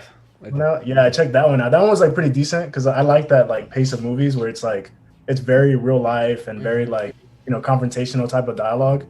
But that was one of the first ones where he was like, you know, heartbroken husband who his wife, you know, cheated on, and like, you know, that was like one of the first times that I saw him like sad, as opposed to like Punch Drunk Love, where it was kind of, you know, he was sad, but you could tell there was something way deeper in there. And then with Spanglish, it was more like, oh, he's more humanized, like, you know, he's kind of dealing with it like any other person would. And it's he killed it. Spanglish is one of my favorites from Adam Sandler. Yeah, that's a fun one to watch. Yeah, for sure. And actually, thinking about Bill Murray, it reminds me of when he did do Lost in Translation. I don't know if anybody has ever seen, people have, but I don't know if you guys have ever seen the Academy Awards of 2004. when he was nominated for Best Actor. And when it was announced that, I forgot who the fuck beat him, but he didn't win, he had this fucking angry ass face. He was butthurt that he didn't win Best fucking Actor. It's so Bill Murray. Bill Murray. It's funny as hell. Like he's pissed off. He's pissed off, which is great because like every time all these people lose at the Academy Awards, everybody like smiles and they clap. You know, congratulations to you, you won. You know, they try to be like good sports, but you know inside they're mad. You know inside they're at least a few of them are crying inside, and Bill Murray just didn't give a fuck. He showed it. That's good stuff. Sitting there and like it feels like the applause is getting stronger, and they're just sitting there like. Yeah, he was like. Sucking his teeth like. He's doing it like in the very Bill Murray like. Yeah. Like what the fuck? Bro, he's fucking cold. I'm gonna send you the link. Hold on, let me. I gotta look for this link. I have to look for this link. Give me a second. I wish I could show this online. Oh, for real, man. That'll be. I was about to share screen too. You know what? Fuck it. I will show it. Bill Murray. Fucking. Look, while you're doing that, look at this. So that movie's called On the Rocks. With Bill Murray. On the Rocks? Okay. And look at the information, bro. Release date to be determined, 2020. Written and directed by Sofia Coppola. Oh, it was written by Sofia Coppola? Mm-hmm. The daughter of... Yeah. Frank? Yeah, Frank she did Lost in Translation. Oh, that's right. Oh, shit. No wonder it's got those vibes. Oh, damn. Okay, I'm excited for this now. I'm even more excited now. Nice. And then Marlon Wayans is also in it, bro. He was in the trailer. I just saw his name right here. He reminded me. Oh, damn. I'm excited for this. Nice. Hell yeah. Have you ever been to their website? To the A24 website? No, I haven't. Oh, wait. No. Yes, I have. It's really, it's nice. Yeah, I was about to say, because they have like every single movie in order. Like if you ever want to binge it, which I kind of do. Like I'm doing it slowly. Say that again. Sorry, I was just drinking this extremely sour fucking. No, I was just saying. James Bean. I want to watch them in order, but I'm doing it like very slowly. Some good stuff in here. All the A24 films. Yeah. If you go to their catalog, they have like their entire like every single thing they've made. In order. And their first movie that I wanted to check it out, I almost wanted to rent it just because of the actors that are in it. But it's the first A24 film ever made is starring Charlie Sheen, bro. Charlie Sheen and let me look for it because there's like a handful of people in here. Charlie Sheen, Jason Schwartzman, Bill Murray, Patricia Arquette, and Aubrey Plaza. It's not bad. A24. Well, you know the thing about A24 is that it was made by like the guys who created A24. They were already pretty well established in Hollywood. Oh, okay. Yeah, I just found that out like 2 days ago. They didn't like come out of nowhere and create this platform. It was they had financial backing and whatnot. So don't feel. So they must have some kind of plan already then. Yeah, exactly. I guess you know what they must have been like. Established Hollywood dudes who are like, we're tired of this fucking formulaic shit. Let's give rise to you up and coming voices. It's like tired of this like, predictable endings and because like honestly every A24 film I watch, it's either something I see something new, like something that I've never ever seen or even thought of before. Because there's movies where I watch it and I've never seen something like that, but like I've thought of like, and something along those lines. But with A24, I always watch it and I'm like, wow, like I don't even think I would have thought of that. Yeah. At least for most of them. No, absolutely. So watching after I saw Uncut Gems, I liked it. I liked it a lot. I didn't think it was like incredible or anything, but I thought Adam Sandler's performance was great and all that stuff. Oh, yeah. And that like kind of made me go like, okay, well let's see what else is going on with both A24 and the Safdie brothers. And then I saw Good Time, and honestly, Oh man. after I saw Good Time, which I saw after Uncut Gems, so I think I saw it this year, I was blown the fuck away by something so simple yet so like heart pounding, intriguing. I was fucking hooked from Like beginning to end. Heartwarming, like with his brother and stuff. Like Yeah, bro. I thought it was like the first few shots. I was like, man, this shit ain't gonna be that good. But then it went on, and I was like, bro, what the fuck? This is like on top of each fucking other. great. Yeah, you know, I think it's actually a personal taste of mine too. I love movies that happen in a short amount of time. You know, because there's films that happen over weeks and years or whatever, but then there's films like Good Times that they happen in what, like an afternoon or a day or 2 days or something, and it's just like that whole process. Like barely a day. Yeah, I just have a fondness for that kind of filmmaking. Oh, that's interesting. Cause like, I'm thinking about it now. It's like a continuous like movement. Mm-hmm. Think about it, you know, you're like moving with these characters and like you're not missing anything. Yeah, and in the right hands, it can seem like all the more intense because you're sitting in a movie theater for 2 hours or sitting in front of your TV for 2 hours, and when the fiction reflects the reality on a time basis, it elevates the experience, in my opinion. Yeah, that's a good way to put it. Yeah, because again, it just like by the time you're done with the movie, you're like, oh, damn, this was good. Like I thought there was gonna be, not that you thought there was gonna be more, but it's like you were what's the word I'm looking for? Satisfied. Yeah. As opposed to like, I guess another one. I'm not gonna compare it, but I'm saying it like the other way around. Let's say the movie like First Reformed, like that one, that church one that I told you about. That one's a little bit more slow paced and like, you know, the first half of the movie doesn't feel like Good Time. It's just like a slow, like, okay, who is this guy? It's like, okay, he has a problem, but it's like a slow burn. And then you get to like that last like 30 minutes of it where it's like Good Time, and it's like, whoa, I won't say anything, but it's like that last part of it. Please don't. Like, whoa, okay. I still have an hour left. I haven't even seen the part. Yeah, I haven't seen the part. Yeah, where I haven't. I'm not saying anything thank until you come to me and tell me that you've seen it. Yeah. I plan to watch it by the end of this week. I think I have seen it. Yeah. Oh, dude, you'll be. I don't know. I loved it, and I hope you get a kick out of it. I love what I saw. So if you're telling me it gets even better, then I'm all the more excited for it, dude.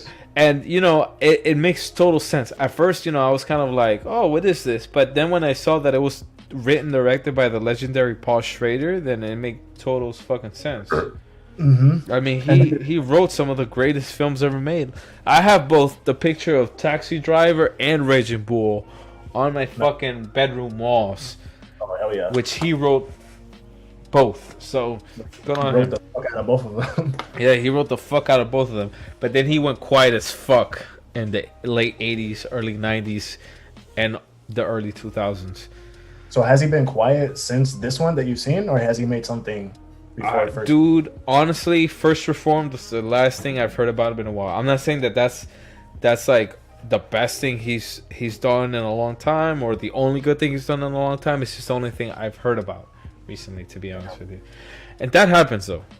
I don't think there's anything wrong with it. Like if you make Taxi Driver and Raging Bull, and they're, you know, the movies of that fucking caliber, I think you have a pass to make 20 bad movies. Those are two movies who like had like, huge impacts on like films after that. Exactly. Especially like Taxi Driver was like a whole nother genre just got made. Exactly. Then, was, like, a whole nother genre. Yeah, exactly. No, that's you can compare like almost any of those like loner movies today to Taxi Driver. Yeah, exactly. Fucking Joker. Taxi Driver. I can't even, don't get me started with Joker. I'll talk about Joker for like an hour. But dude, like No, you're absolutely right. Those two movies like just redefined so fucking much. Those two movies had so many impacts on so many other good fucking films that man, Paul Schrader, has a fucking right to make shitty fucking movies for 20 years just because he changed the game in like 4 years. So there it is. And I feel like if there was that audience or like that same hype that we share, I feel like it'd be the same for First Reformed. I mean, it might be a little more slow paced, but I'm telling you, bro, like you're probably gonna want to put that poster up after you watch that. Yeah. Really? I kind of want to. Oh yeah. shit, man. Yeah, it's pretty. Chill. Chill. You can't hype it up too much. You gotta like let me be surprised. I got you. But dude, nah, I'm kidding. Oh man. God. Hey, this is fun, isn't it? This Yeah, podcast thing. It was like it just like went by like super smooth right now. Hell yeah. Yeah, I feel like you've been on this for like 20 minutes now, right? Like at least 15 minutes. Yeah, because it was like 9:40. I asked for that link or whatever.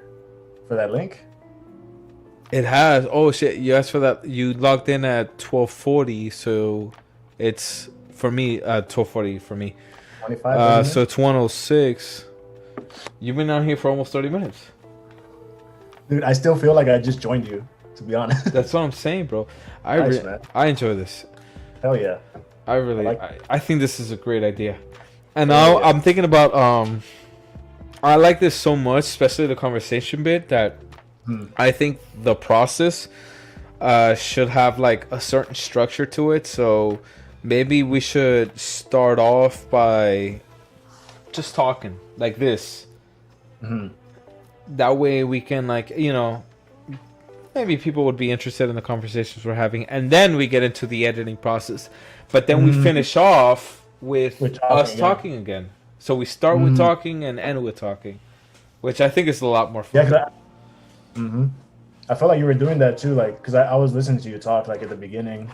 Like there was times where you got quiet and got into it, but even I was just like, oh, let me see what he's doing, you know? Even if I wasn't fully paying attention, I would be like, oh, okay, you know, let me see what he's doing on the computer. And then when we were talking, I could just be like, oh, okay, I can hear him, sweet. So, nice. Yeah, oh yeah. Nice. Yeah, it was a little, again, I think because I wasn't as good as I was yesterday. I think it's because I'm drinking, so I don't think I'm gonna drink whenever I try to do these. Like they kind of slow your wits or whatever, or maybe I'm drinking Jim Beam. I don't know if Jim Beam specifically slows you down. Maybe like mellows you out. Yeah, so maybe that's what it is. Maybe I need the kind of drink that hypes you up, which I thought Jim Beam would do for me, but I don't think it did very much. So, Sailor Jerry, man. Sailor Jerry gets me off the couch. Sailor Jerry? I've never heard of it, and I don't think it's in Miami. Oh, damn. Yeah, it's like based off of not based off of, but it's like very tattoo tribal drink. It's pretty cool. Okay. All right, well, I'll keep my ass up for that. Is that a whiskey, a rum, or what? Yeah, it's a rum. It's a rum? Okay. Yeah. And it's funny, too. Sergeant Bestial actually put me onto that. Who? Mukuni. Oh, wait. Do you know Bestial? Or no? Oh, no. I wasn't there for damn. that dude. Is he cool? Yeah, he's cool. He just, you know, everyone has, like, their issues or whatever, you know? But, I mean, he was pretty cool with me. Well, all right. Tell me his issues later. Yeah. He's good people, though. Like, he's cool. There's a small chance that he'll actually see this. Yeah. Good dude. Watch him be the one guy watching this right now. Bestial is watching this right now. So, he's following me then. Hey, he's a great guy. I loved him. Hey, thank you, man. Thank you I like how it went from like 3 viewers to 4. Nice. Seriously, is there someone else watching this? Now, I have my YouTube link open. Do you still have your YouTube link open? Yeah, I have mine. That's open. 2. And then Maffin? I don't know if Maffin has his open. That's where it's iffy, because I asked him and he didn't respond. So maybe he did. He opened it and he went to doing his own thing. So that's us two. And he did start drinking too. I think. Yeah, I'm not sure. So he might have just fallen asleep. So it's us two, and then maybe Janet. Janet has physical therapy, so I don't even know if her phone allows YouTube to keep running. but I'll count her. So 3. So that's one more. It's either Maffin or some random fuck. Or I'm sorry, if you are a random human being, I don't mean to call you a random fuck. I really, really, really appreciate you sticking around for a fucking hour and a half. Yeah, for real, man. That's A1, day one, A1 right there. Yeah, man. This music is pretty dope, isn't it? Dude, yeah, like I paused my music and I thought it was my music playing. I was like, Nice. "Damn, this is cool." Are you listening to the strike right now? To the strike? Like The track. sport? No, the strike. The Oh, one no, that's I playing right haven't. now. Oh, No, you no, I haven't. you can't Yeah, like, you can't because it's on your.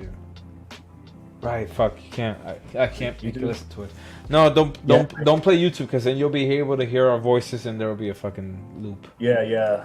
Like I just unmuted it and it was like you speaking 2 minutes ago. Yeah. Well, go on when you get a chance, bro. The song is really fucking nice. All right, I'm on. Oh look, dude, there's. Wait, what the hell just happened? Hold on, 1 second. It looks like we lost 2 viewers. There's 2 people watching now. Oh man, we lost 2 viewers, Yeah. dude. So now it's just you and I. Oh, it's just us. Damn. Well, Now I wonder if that really was somebody else. I mean, 1, 2. It was Maffin. Let's say if it was Maffin and Janet. Maybe. What are the Yeah, odds that who they knows? both logged out at the same time? All right, so I just sent you the title and the name of the band that I'm listening to on our list. Commute by Generation Lost. I'm loving this right now. I think it's real fucking good. I'm gonna Is go. it like is it like a whole album or it's a song that's on loop? I just have a playlist. Oh, sweet. This one just popped up. I think it's really nice. I'm gonna go take a piss. I'll be right back. Cool.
What's up? What's up?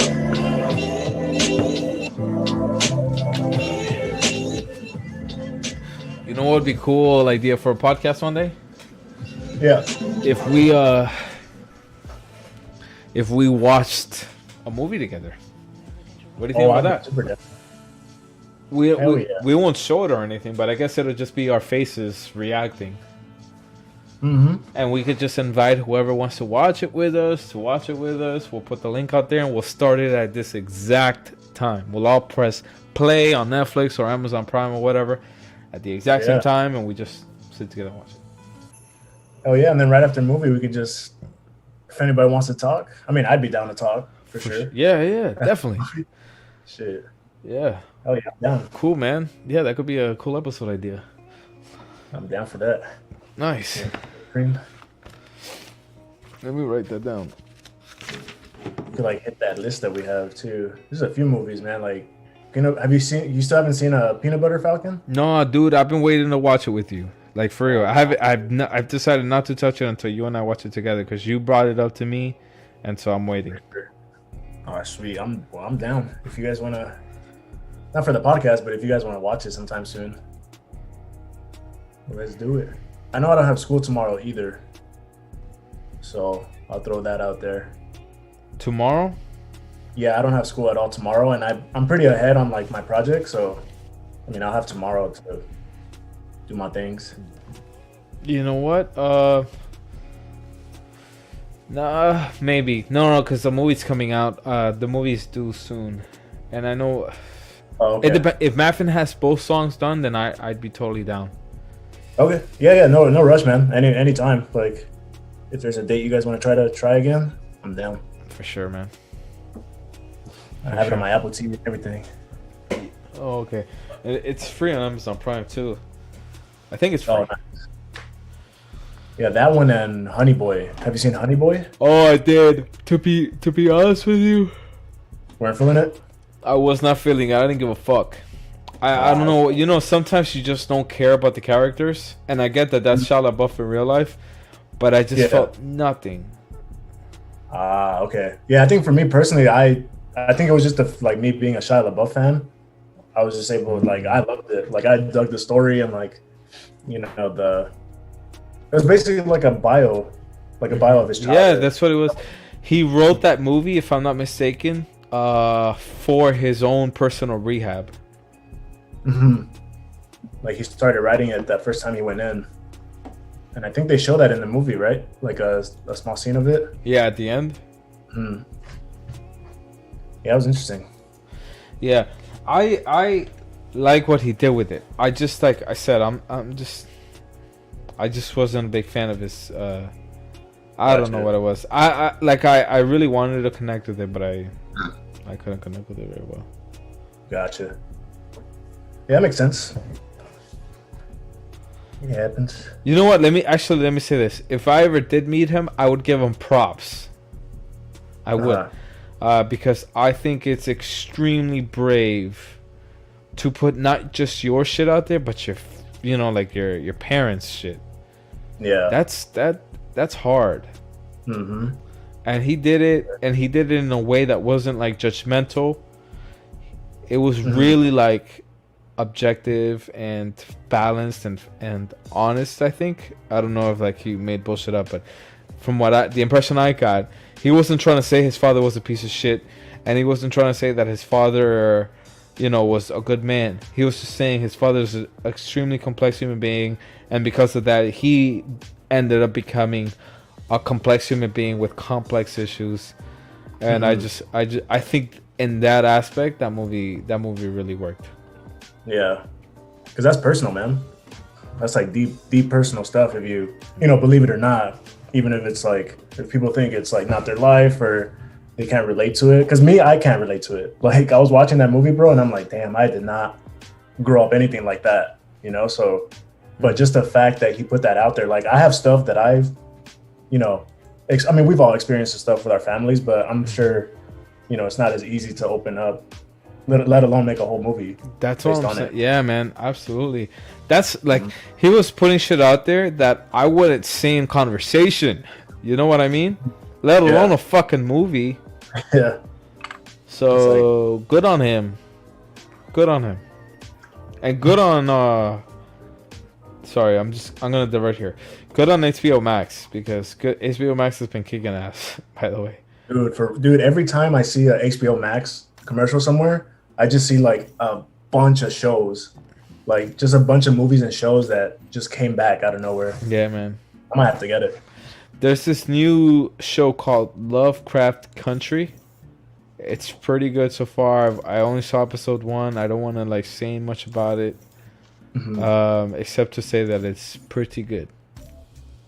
Give it a shot. Do you have HBO Max or HBO on Amazon Prime? I'm actually waiting for this weekend. Not I'm waiting for a weekend to get that free trial, so I can just spend like a weekend to watch whatever I can. Okay. Yeah, but no, I don't have it right now though. Okay. Well, Lovecraft Country is pretty decent. Check it out Nice. when you get a chance. Yeah, I've seen the thumbnail for that one, and then I've been recommended like twice already for what is it, Doom Patrol, that DC show. Oh, I heard that okay. was really good. Like, so it was like surprisingly violent and entertaining. Really? It's I think it's funny too because there's like a robot character in there, and he's played by what's his name? He plays George of the Jungle, the live action George of the Jungle movie. Brendan Fraser? Yeah, Brendan Fraser. That, like it's the big forehead fuck? yeah. We were laughing. Me and my buddy were laughing about that too. But yeah, he plays like this robot guy who, even the robot is like shaped like his face. I think I'm gonna look it up to see if it does. Let me see. Yeah, I heard that one was really good. Doom Patrol is a team of traumatized and downtrodden superheroes, each of whom has suffered a horrible accident that gave them superhuman abilities, but also left them scarred and disfigured. The members of the team have found their purpose through the chief and have come together to investigate some of the world's weirdest phenomena. After the chief mysteriously disappears, the reluctant heroes find themselves called to action by Cyborg, who comes to them with a mission that they cannot refuse. Doom Patrol, part support group, part superhero team, is a band of super-powered freaks fighting for a world that wants nothing to do with them. Interesting. I'm looking at the stills from the show. It doesn't look bad. Like it looks like it's pretty like put together pretty good. Very interesting. It's a little comic book show if you're trying to watch one. Because you have it, right? You have Max? Mm-hmm. Yeah, this one. I heard this one's pretty decent. And Brendan Fraser apparently steals the show as that robot. There's an Elastigirl and Doom Patrol. What the hell? Elastigirl. Yeah, this is from The Incredibles. But apparently, like, this is she's an old character. What the fuck is going on here? I'm looking at that right now, and she has like a red and white suit and everything. Really? It's like redheaded and everything. Oh, hell no. Somebody copied from somebody here. Well, this one, what comic book is this? Yeah, she has like she has like a red. Oh, so she has no. Incredibles 2. You know how Elastigirl looks in Incredibles 2? Yeah. That's how that comic book girl looks. What? Hold on. All right. When was Doom Patrol created? Oh, I'm pretty sure a while ago. I'll look it up. Though. 1963. 63. Oh shit. Elastigirl was created in 1963. Fucking Incredibles. Oh shit. I had no idea. I thought, you know what? What's funny is that I thought they took Elastigirl from the Fantastic Four. I thought they copied Mr. Fantastic and they made like a woman version of him. But now, come to find, I was cool with that too. But now, come to find out that they like straight up, like, took the character, the name, and the power. Like straight out of the 60s. Yeah, dude. It's one thing if you take like the name or just the power, but to do both, wow. Yeah. Only took like the whole name. Only Disney could get away with something so villainous. Mm-hmm. Villainous. Good for them. Now they have a whole show. Dude, there's a movie that I kind of want to watch that has bad reviews though. Which one? I'm always up for that challenge. It's called Vivarium with Jesse Eisenberg. Vivarium. It's on Amazon Prime. I'll text in the group chat. All right, cool. Oh, with this guy, okay. Hoping to find the perfect place to live. A couple travels to That's suburban. it. Oh, this is it. Vivarium. When they, let me see what it says. I'll read this one out loud. Vivarium is a 2019 science fiction psychological horror film. Oh, okay. Directed by Lorcan Finnegan. From a story by Finnegan and Garrett Shangley. An international co-production. Okay, where's the plot? Sorry. Not to disrespect anybody, but the film opens with a short clip showing the parasitic life cycle of... Okay, it's... I'm not going to read this because it's like going into like the first shot of the movie. But I'm interested.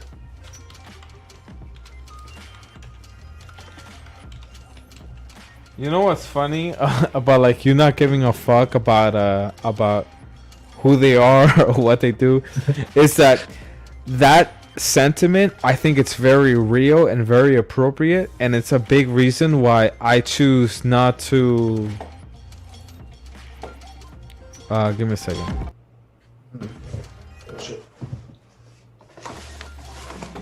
It's a reason why I don't really like throw my name out there too much. You know what I mean? Because I want to say like a film by Carlos Jimenez, but I worry that nobody gives a flying cock. Because who is Carlos Jimenez? Nobody. You know what I mean? I could see that. I could see it that way, but I also see it this way, to where it's like, this is my name. And let's say they say oh, I don't care who you are, but at the same time they're gonna know who you are now. Okay. Like, oh, I don't give a fuck about this guy. Like, I don't care about Carlos Jimenez. And it's like, bro, you just said my name. Like, you know. All right. Think about it. But I mean, that could be like, you know, that can be okay. argued. That's fair in theory, but all right. Look at me right now. Look into the camera. What is the name of the director of Vivarium? You just said his name twice. Fuck. Exactly. You don't remember. I close my eyes to like not look at this. Nobody remembers. Nobody remembers. Josh? Finnegan. Finnegan is such an easy name to remember too. But that's the thing. Nobody will remember. So what you said is good in theory, but I don't think it works in real life. People don't remember. They don't remember names. That's true. And if they do, it's probably just for that instant, kind of like I did. Like yeah, like oh yeah, bringing it back. But like if we had moved on and we never brought it up 2 days later, who the fuck is Finnegan? Yeah. I would have probably asked you, hey, what's the name of that movie? Yeah, exactly. I kind of like want to hold off a little bit on my name just because I don't think I've earned it yet. That's me personally, though. Like a lot of my buddies, you included, and my rapper friend, like, you know, it's all about marketing, putting yourself out there, letting the world know your name. You know, and that's what Steven Spielberg did, Martin Scorsese. I mean, they put their names out there. It's not like they didn't put their names out there. But for some reason, I have the feeling that for me, like, I don't know, I'd rather like people know the name of the movie rather than the name of the person who made it. Gotcha. Yeah, that makes total sense. And if you think about it, it's a pretty good way to start too, because like you're not gonna have that expectation, or like you're not gonna have that pressure. You know what I'm saying? Like if it ever goes, you know, that, or when it goes that far, you won't have like that pressure or like that, you know, you don't owe anything to anybody, if that makes sense. You know what I'm saying? Because you know, like these big directors, you know, I'm guilty of doing it, to where we see a name and we'll be like, oh man, this shit's gonna be good. You know, like, yeah, but what if it's not? You know, like it's like that point. Yeah, absolutely. I agree. Like sometimes I think about a lot of these great movies, and I wonder, like, well, if Scorsese hadn't directed this, would I like it? Oh yeah, like if it was a whole different director. Yeah, exactly. A lot of these movies. Well, it kind of goes. Well, it goes two ways, I think, because sometimes I think about something like, if Tarantino didn't direct Hateful Eight, would I be as big a fan of it? But I would say this: only Tarantino could write and direct Hateful Eight the way it's written and directed. You know what I mean? So Yeah. yeah, it's kind of like a two-way street, isn't it? Yeah. I don't think it's his best work, but there's something unique. There's something real, just cool about it that's attractive.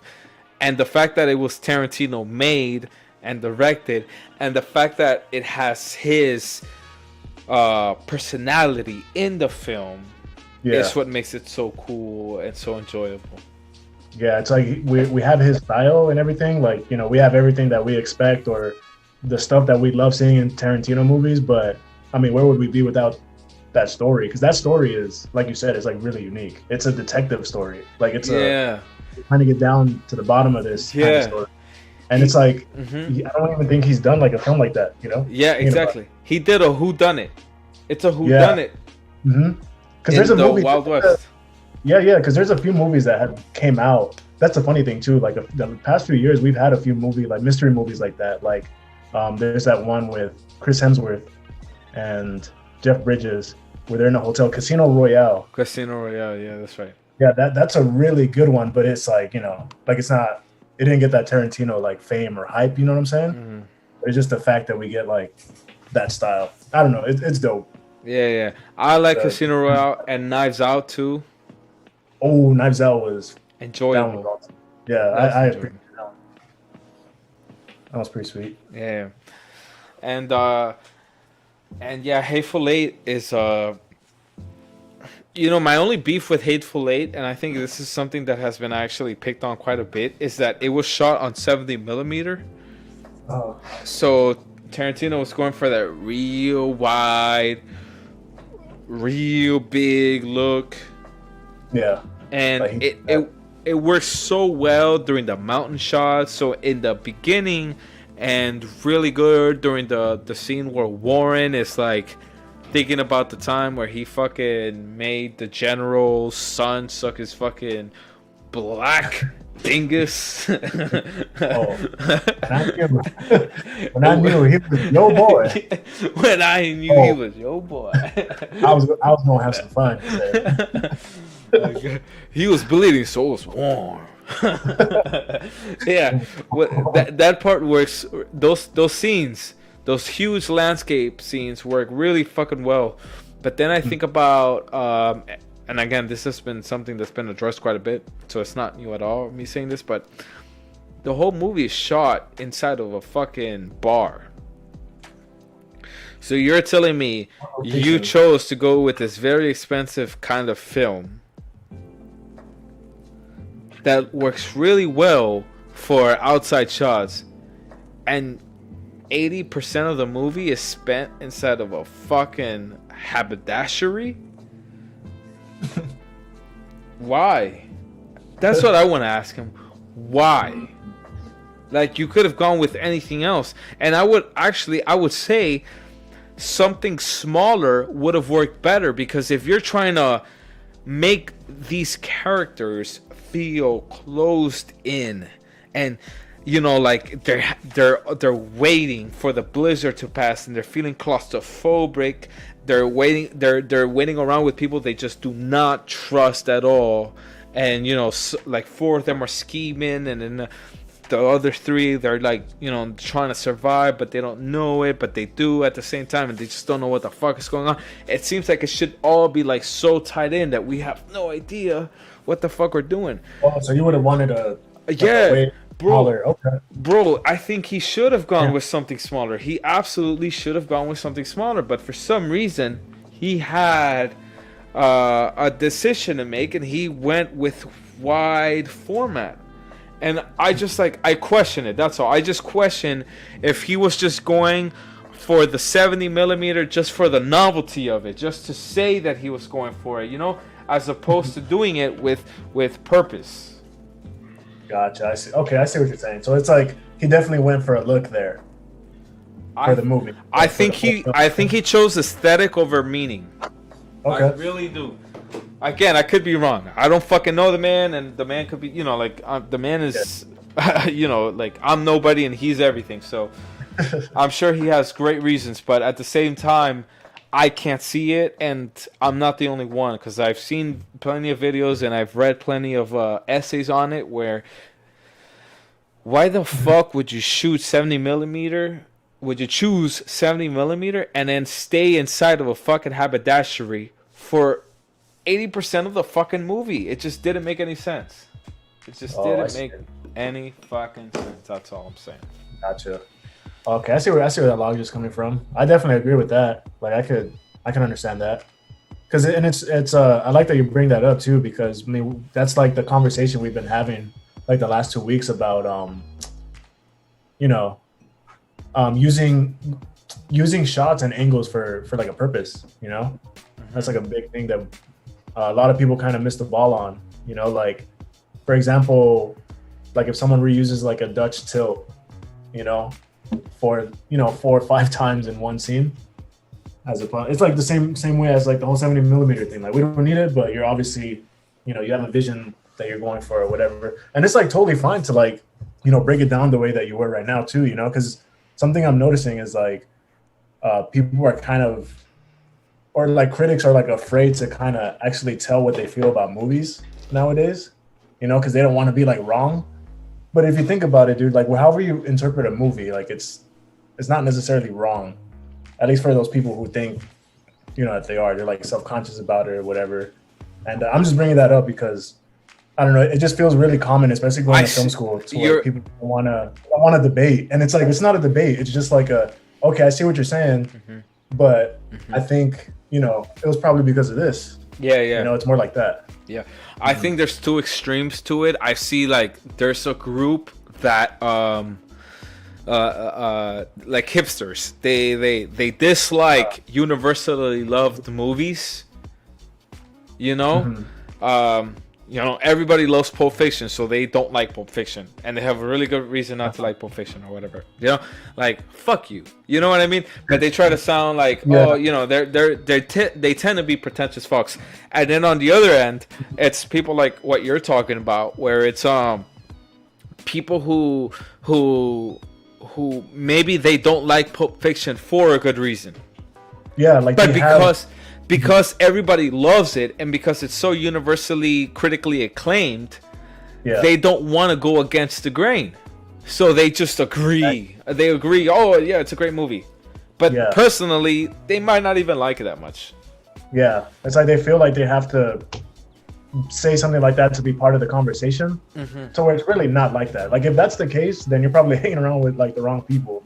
But it's like we shouldn't be offended by someone saying, like if someone shat all over Inglourious Bastards, I'd be like, okay, like what's your reason?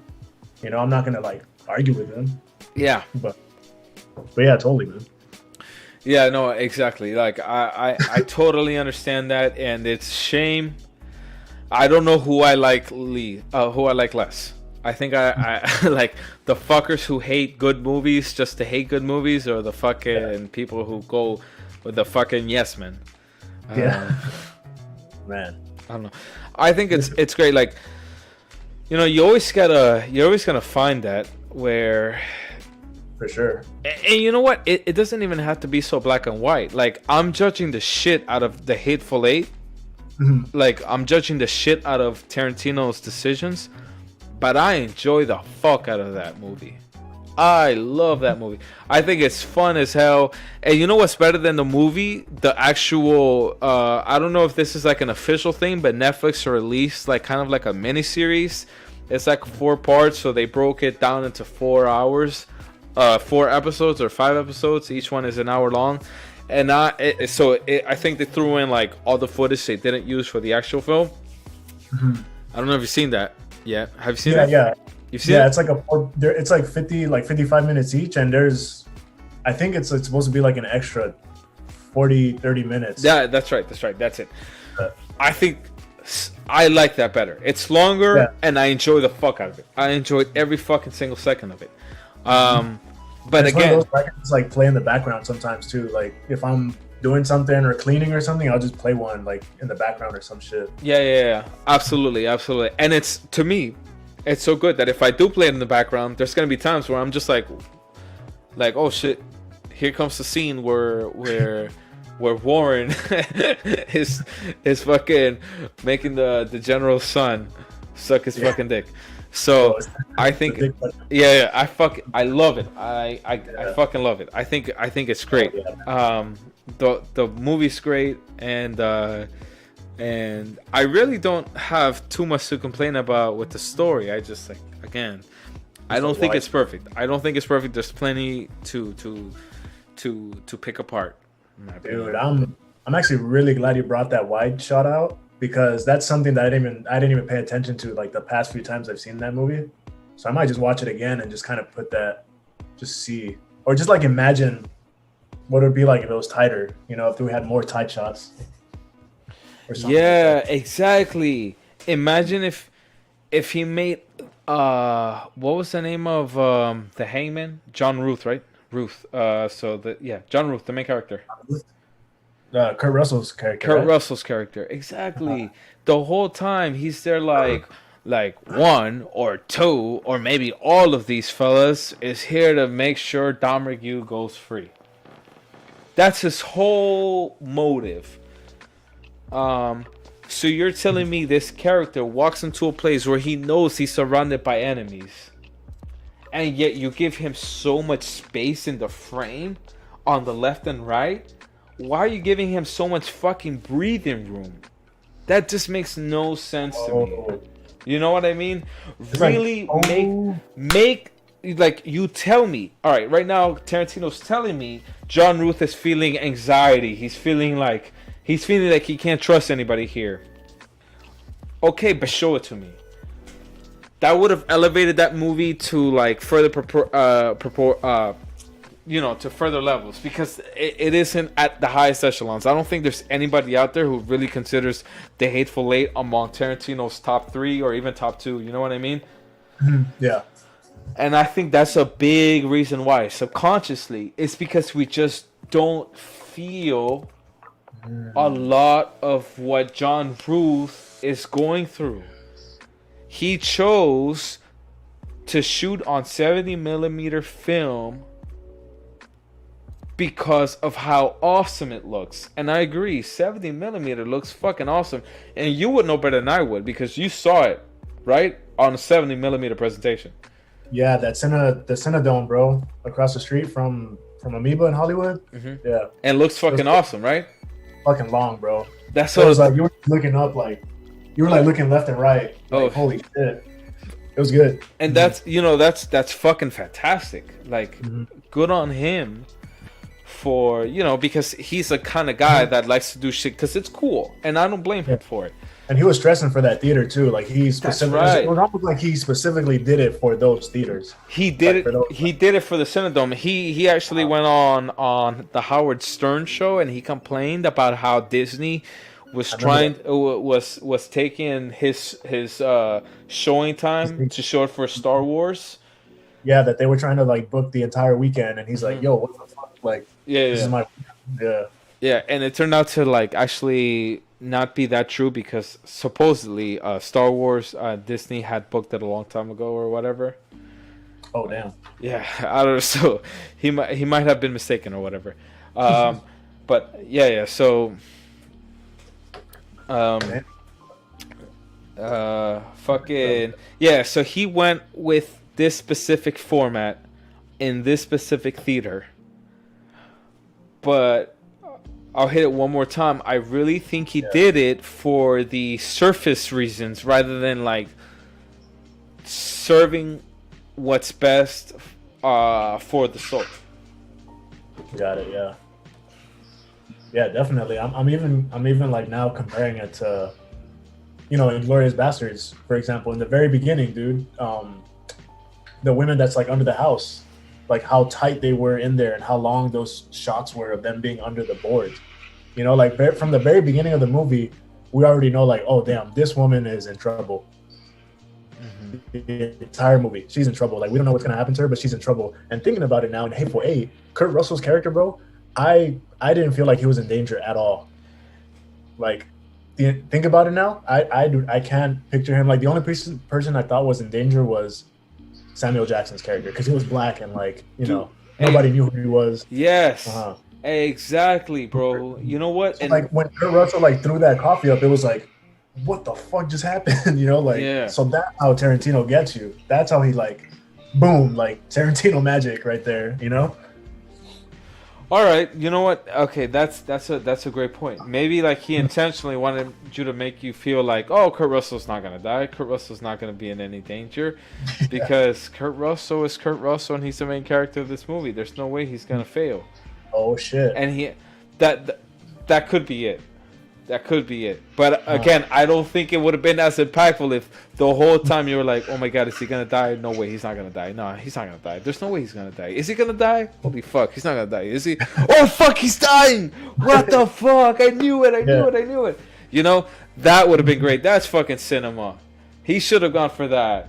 He really should have, because I love the fact that he killed Kurt Russell, and the fact that he did it like halfway through, and the fact that we started off with John Ruth as the main character, and then we switched to Warren as the main character. I think it's fantastic. The last time that was done was Hitchcock in Psycho, where it worked out so well on such a huge movie. Mm-hmm. And Tarantino pulled it off, but again, I really think he fucking didn't hit the nail on the head, because he went with film, with large formatting. I think this whole digital versus film argument is, you know what? Like, I get it. People like I love PTA and I love Tarantino, and I think they're gonna, they're geniuses.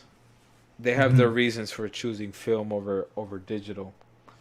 But I think anybody, like, especially our age, I really think if anybody's stuck with film, it's because they're going for the aesthetic, which again, I do agree, film does get better skin tone than digital. No debate about it. But again, that's an aesthetic thing, not a practical thing in terms of filmmaking, and definitely not a story thing. It's just for the look. And if that's what you're hung up on, then you're living in the past, because with the technology of today, 10 years from now, digital's going to look 30 million times better than film ever did. Like, I'm pretty sure kids in middle school already are making like products already, with the technology that's out there and the gear that's already set up to make movies. You know what I'm saying? Yeah. So I can just imagine like a few years from now, 10 years from now. Exactly. I really think he's gonna end up. I really think digital's gonna end up, being that much better. Yeah. Yeah, man. Tarantino. Yeah, they actually stress that in school. They don't stress it in school, but they do remind us constantly, like, hey, just because it's this director, they go for a look and it works and it makes them this big name. But, it just comes down to the story, man. For anybody listening, man, it's the story. Like, if you have yourself a decent story, you can pull off a film, like a good film. You know what I'm saying? Because, like, if the story is good, that's like, how can I say this? I was gonna say that's like having a third leg, but doesn't make sense. I'm just saying, story is everything, man. That's like having two legs. It's like having two legs and then the third one. A good story is two legs. Yeah, a good story has two legs. A great story has three legs. No. How about a good story has two legs? A great story has a car. 4 times. An entire car. Oh man! All right, we have 3 people watching. Do you have the YouTube link open? Yeah, I have it open. Okay, so that's you and me plus probably Janet, or maybe Mapfin. I'm not sure. What is it? 1, 2. What's the message here? I can't believe he's seen Warehoused. I actually have not seen Warehoused. Look that up right now. Have you seen it? You're goddamn right. I've seen it. That's the one I told you about. Now I feel bad. I feel like you don't listen to me. You don't care about me. Oh, you did tell me this one. You did. Yeah, it's good, man. It's a nice hidden gem. You'll enjoy it. Hell yeah. You know why? Because it's something that any of us can film. Really, all we just need is a good location, just one single location, and two good actors. Nice. Warehoused. If It's on. we have four people watching, if one of you people are not our friends, I recommend you go on Netflix and check out Warehoused. It was shot in Mexico, and it was written and directed by the same guy who shot Platform. I don't know if you've seen that movie, but it's great. It's fantastic. I have not seen this movie. Damn, I have a few movies probably have to check out. Yeah, what I love most about that movie is I think it was a personal experience for myself and my girlfriend where we just like came across it randomly. And I love movies like that where I don't watch the trailer, I don't read what it's about. I just So you just come across it and you just go for it. I just click it. I hear word of mouth, "Oh, it's good. Okay, fine, I'll check it out." That's what Oh, happened. yeah. That's what happened with Good Time. And I think that's why I love Good Time so much. I didn't know a single thing about it, and just like being taken on this random ass journey, like where could this possibly go? It could go anywhere because you didn't see the trailer, you don't know the genre, you don't know what the premise is. You just see the sequence of events happening before your eyes, and it pulls you in, and it's in my opinion, Yeah, it either adds way, to you the just roller don't know. coaster ride. Like, yeah, hell yeah. That's my personal thing. Now, my girlfriend is actually the opposite. She cannot watch a movie unless she knows what it's about. She will not dedicate 2 hours of her time without knowing what she's going to dedicate those 2 hours to. She's the sell me. Yeah, exactly. Like, I better want to watch it before I actually spend time watching it. Nice. Yeah, so I understand that. I disagree. I think it's cooler when you don't know. Like she put a funny face. I think it's cooler when you have no idea what's about to happen. It just adds to that to the experience. Yeah, definitely. Only the cool kids know. Duh. No, you have to sell everybody. Nah, I'm kidding. Yeah.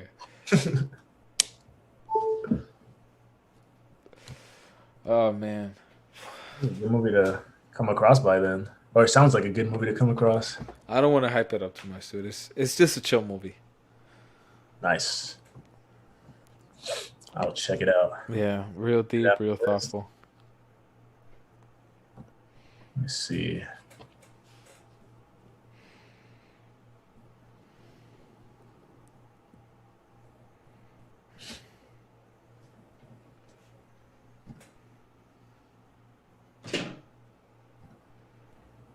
Man. Jim Beam is not that great. No. Nah. Yeah, try that Sailor Jerry, man. Sailor Jerry. Yeah, like I said, I've never seen that here in the city. It's pretty sweet. It's like a sweeter rum. So it goes down pretty okay. Hold on, we have 4 people watching now. So that's you, me, my girlfriend. There's one more person. Is that you? Donato, can you say something if it's you? And if it's not Donato, if it's some random person, just say F. Just write F on the chat. That's all. We just want to know if it's just our friends or if it's somebody else who joined along for the ride. And if you are here, I'd be interested to know how you got here. We're working on a podcast and we're trying to develop this idea into something tangible that can be sold on a mainstream kind of level. We're not like trying to go huge or anything, but something that filmmakers, film editors, and whatnot can enjoy.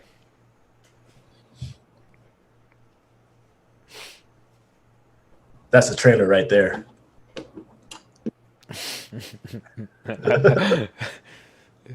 Yeah, that's the teaser. I see no response. All right, that's fair. So it's not Maffin. I don't think it's Maffin. Watch, you're gonna see. You know what? It might. It might be. It might be Maffin. He might have like thrown. Like he might just like have us up maybe without maybe he muted it. Which Oh, probably. 1 second. He did fall asleep that one time in his bed, and he had his thing on. He still had his thing set up. What do you mean? He was asleep, and he had like his computer logged in to the Zoom meeting. So he was like snoring, and it was that one night that you left, and it was just me and him. He left it on, and he fell asleep on the bed, and that's when I told you he farted. Remember? During the yeah. Yeah. Very heavy breathing, and then just like so fucking fart. Wow. Well, good for him. Good for him. Oh man, dude, we've been at this for a while. Yeah. Isn't it crazy how quick time passes? So Dude, that was an hour. yeah, dude. So I'll say it again. I said it a million times. I'll say it one more time. We're here to do something specific, but right now we're just like chilling, and I think it's great how how smoothly time is flying by. Mm-hmm. You know what it is? I think the four viewers, I think 2 of them might be me. Dude, is your phone out? No. So I have. Wait, I'll show you actually. Do you have the YouTube link open? Yeah, I have it. I'll show you here. All right. Let me know when it pops up on YouTube. Oh fuck! Come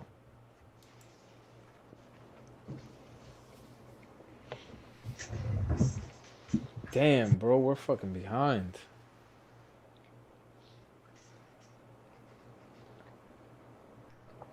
Behind on. The stream. Do you see how far behind us the stream is? Mm-hmm. I think it's like a good 20 seconds. I would say more than 20 seconds. I'd say like a whole minute or two. Look, you're just standing up.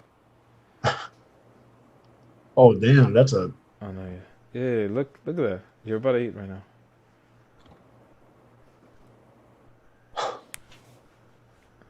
Dude. Now you're standing up. What if someone were to just walk out of the bathroom behind me, dude?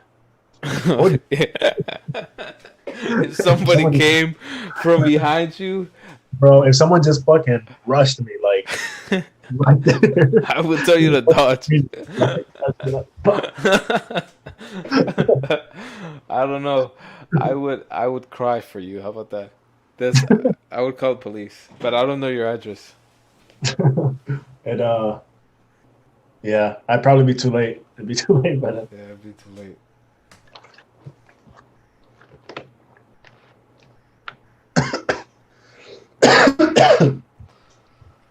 I think I can take one. You think you could take him? Yeah, whoever it is.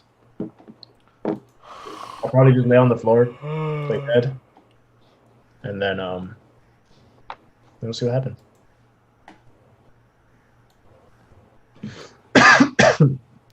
Hey, what the hell? The music stopped. I just noticed.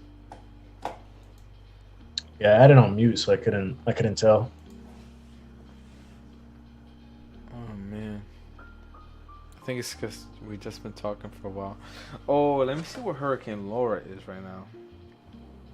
Yeah, check it out. Actually, look something up too. Oh, dude, have you heard of that movie Gucci? Or did we talk about that already? No, I haven't heard of it at all.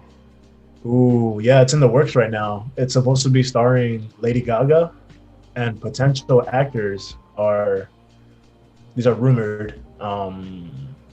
What's the name? Adam Driver. Why am I not? Al Pacino. Jared Leto, and who's the other guy? Wow, how am I not remembering? Robert De Niro are supposed to be co-starring in that movie, and it's basically following the wife of the owner of Gucci's grandson is married to Lady Gaga's character in the movie. and basically, it's a true story. So it's like no spoilers. It's like part of the story they're telling. It's basically her um, calling a hit on her husband to take like to take Gucci pretty much, like a piece of Gucci. And then I think Jared Leto is supposed to be playing the husband, and Adam Driver and Robert De Niro are supposed to be some like, I think one of them is supposed to be the hitman that take him out. Mm. And then I don't know. None of this is confirmed. I'm just saying like the actors that are been called out for it. But it looks pretty good. It's a fucking Ridley Scott film too, which I thought was pretty interesting. That's coming out next year. Directed by Ridley Scott, Al Pacino, Lady Gaga. And it's based on Gucci, like the Prada, like the brand. Yeah. Bro. Cool. I don't know. I thought that was pretty interesting, and the actor lineup looks pretty legit, especially after like a movie like.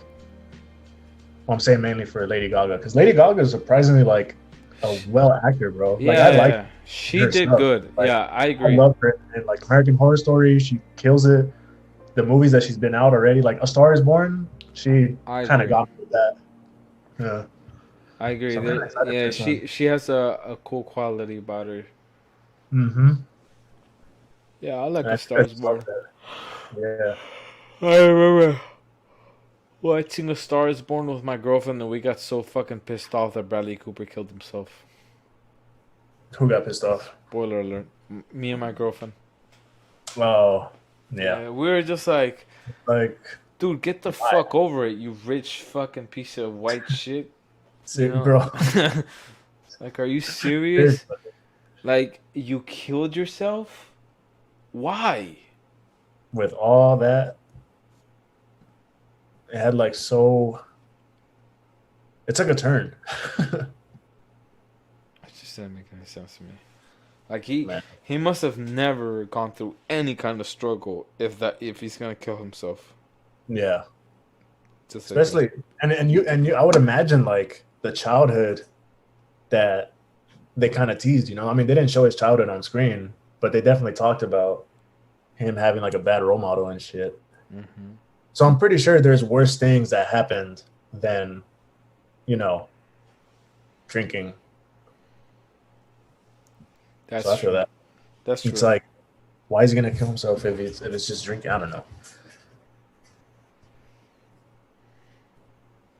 Yeah. Good movie though. In other news, I'll bring up Hurricane Laura again. So now it's set to be this is what they're saying. It will become one of the strongest hurricanes to strike the U.S. Holy shit. Laura will be one of 9 hurricanes to land with a wind strength of 150 plus miles an hour since 1851.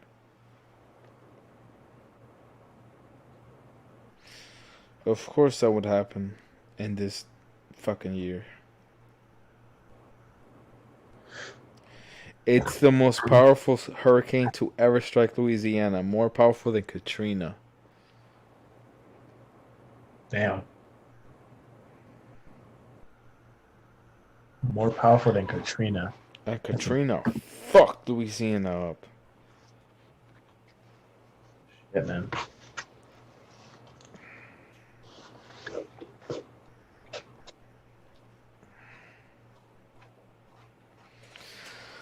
Oh man. It's 2 in the morning. I think I'll go ahead and knock the fuck out. All right, for sure, man. Well, this is pretty dope to do. I'm totally down for the next one. Yeah. So, do you wanna get on tomorrow? Yeah, I'm down. Cool. Literally, like, if you get up in the morning and get on, I'll do the same. I have nothing. I have nothing tomorrow besides writing. I'm down. Cool, man. Yeah. All right, man. I'll text you tomorrow then. All right, sounds good, dude. All right. All right. Thank you to whoever is watching out there. I appreciate even like a few seconds of your time. By the way, at one point we had 6 viewers. And I think actually no, I'm sorry, like yeah, 6, and then it went down to 5 and back to 6 and down to 5.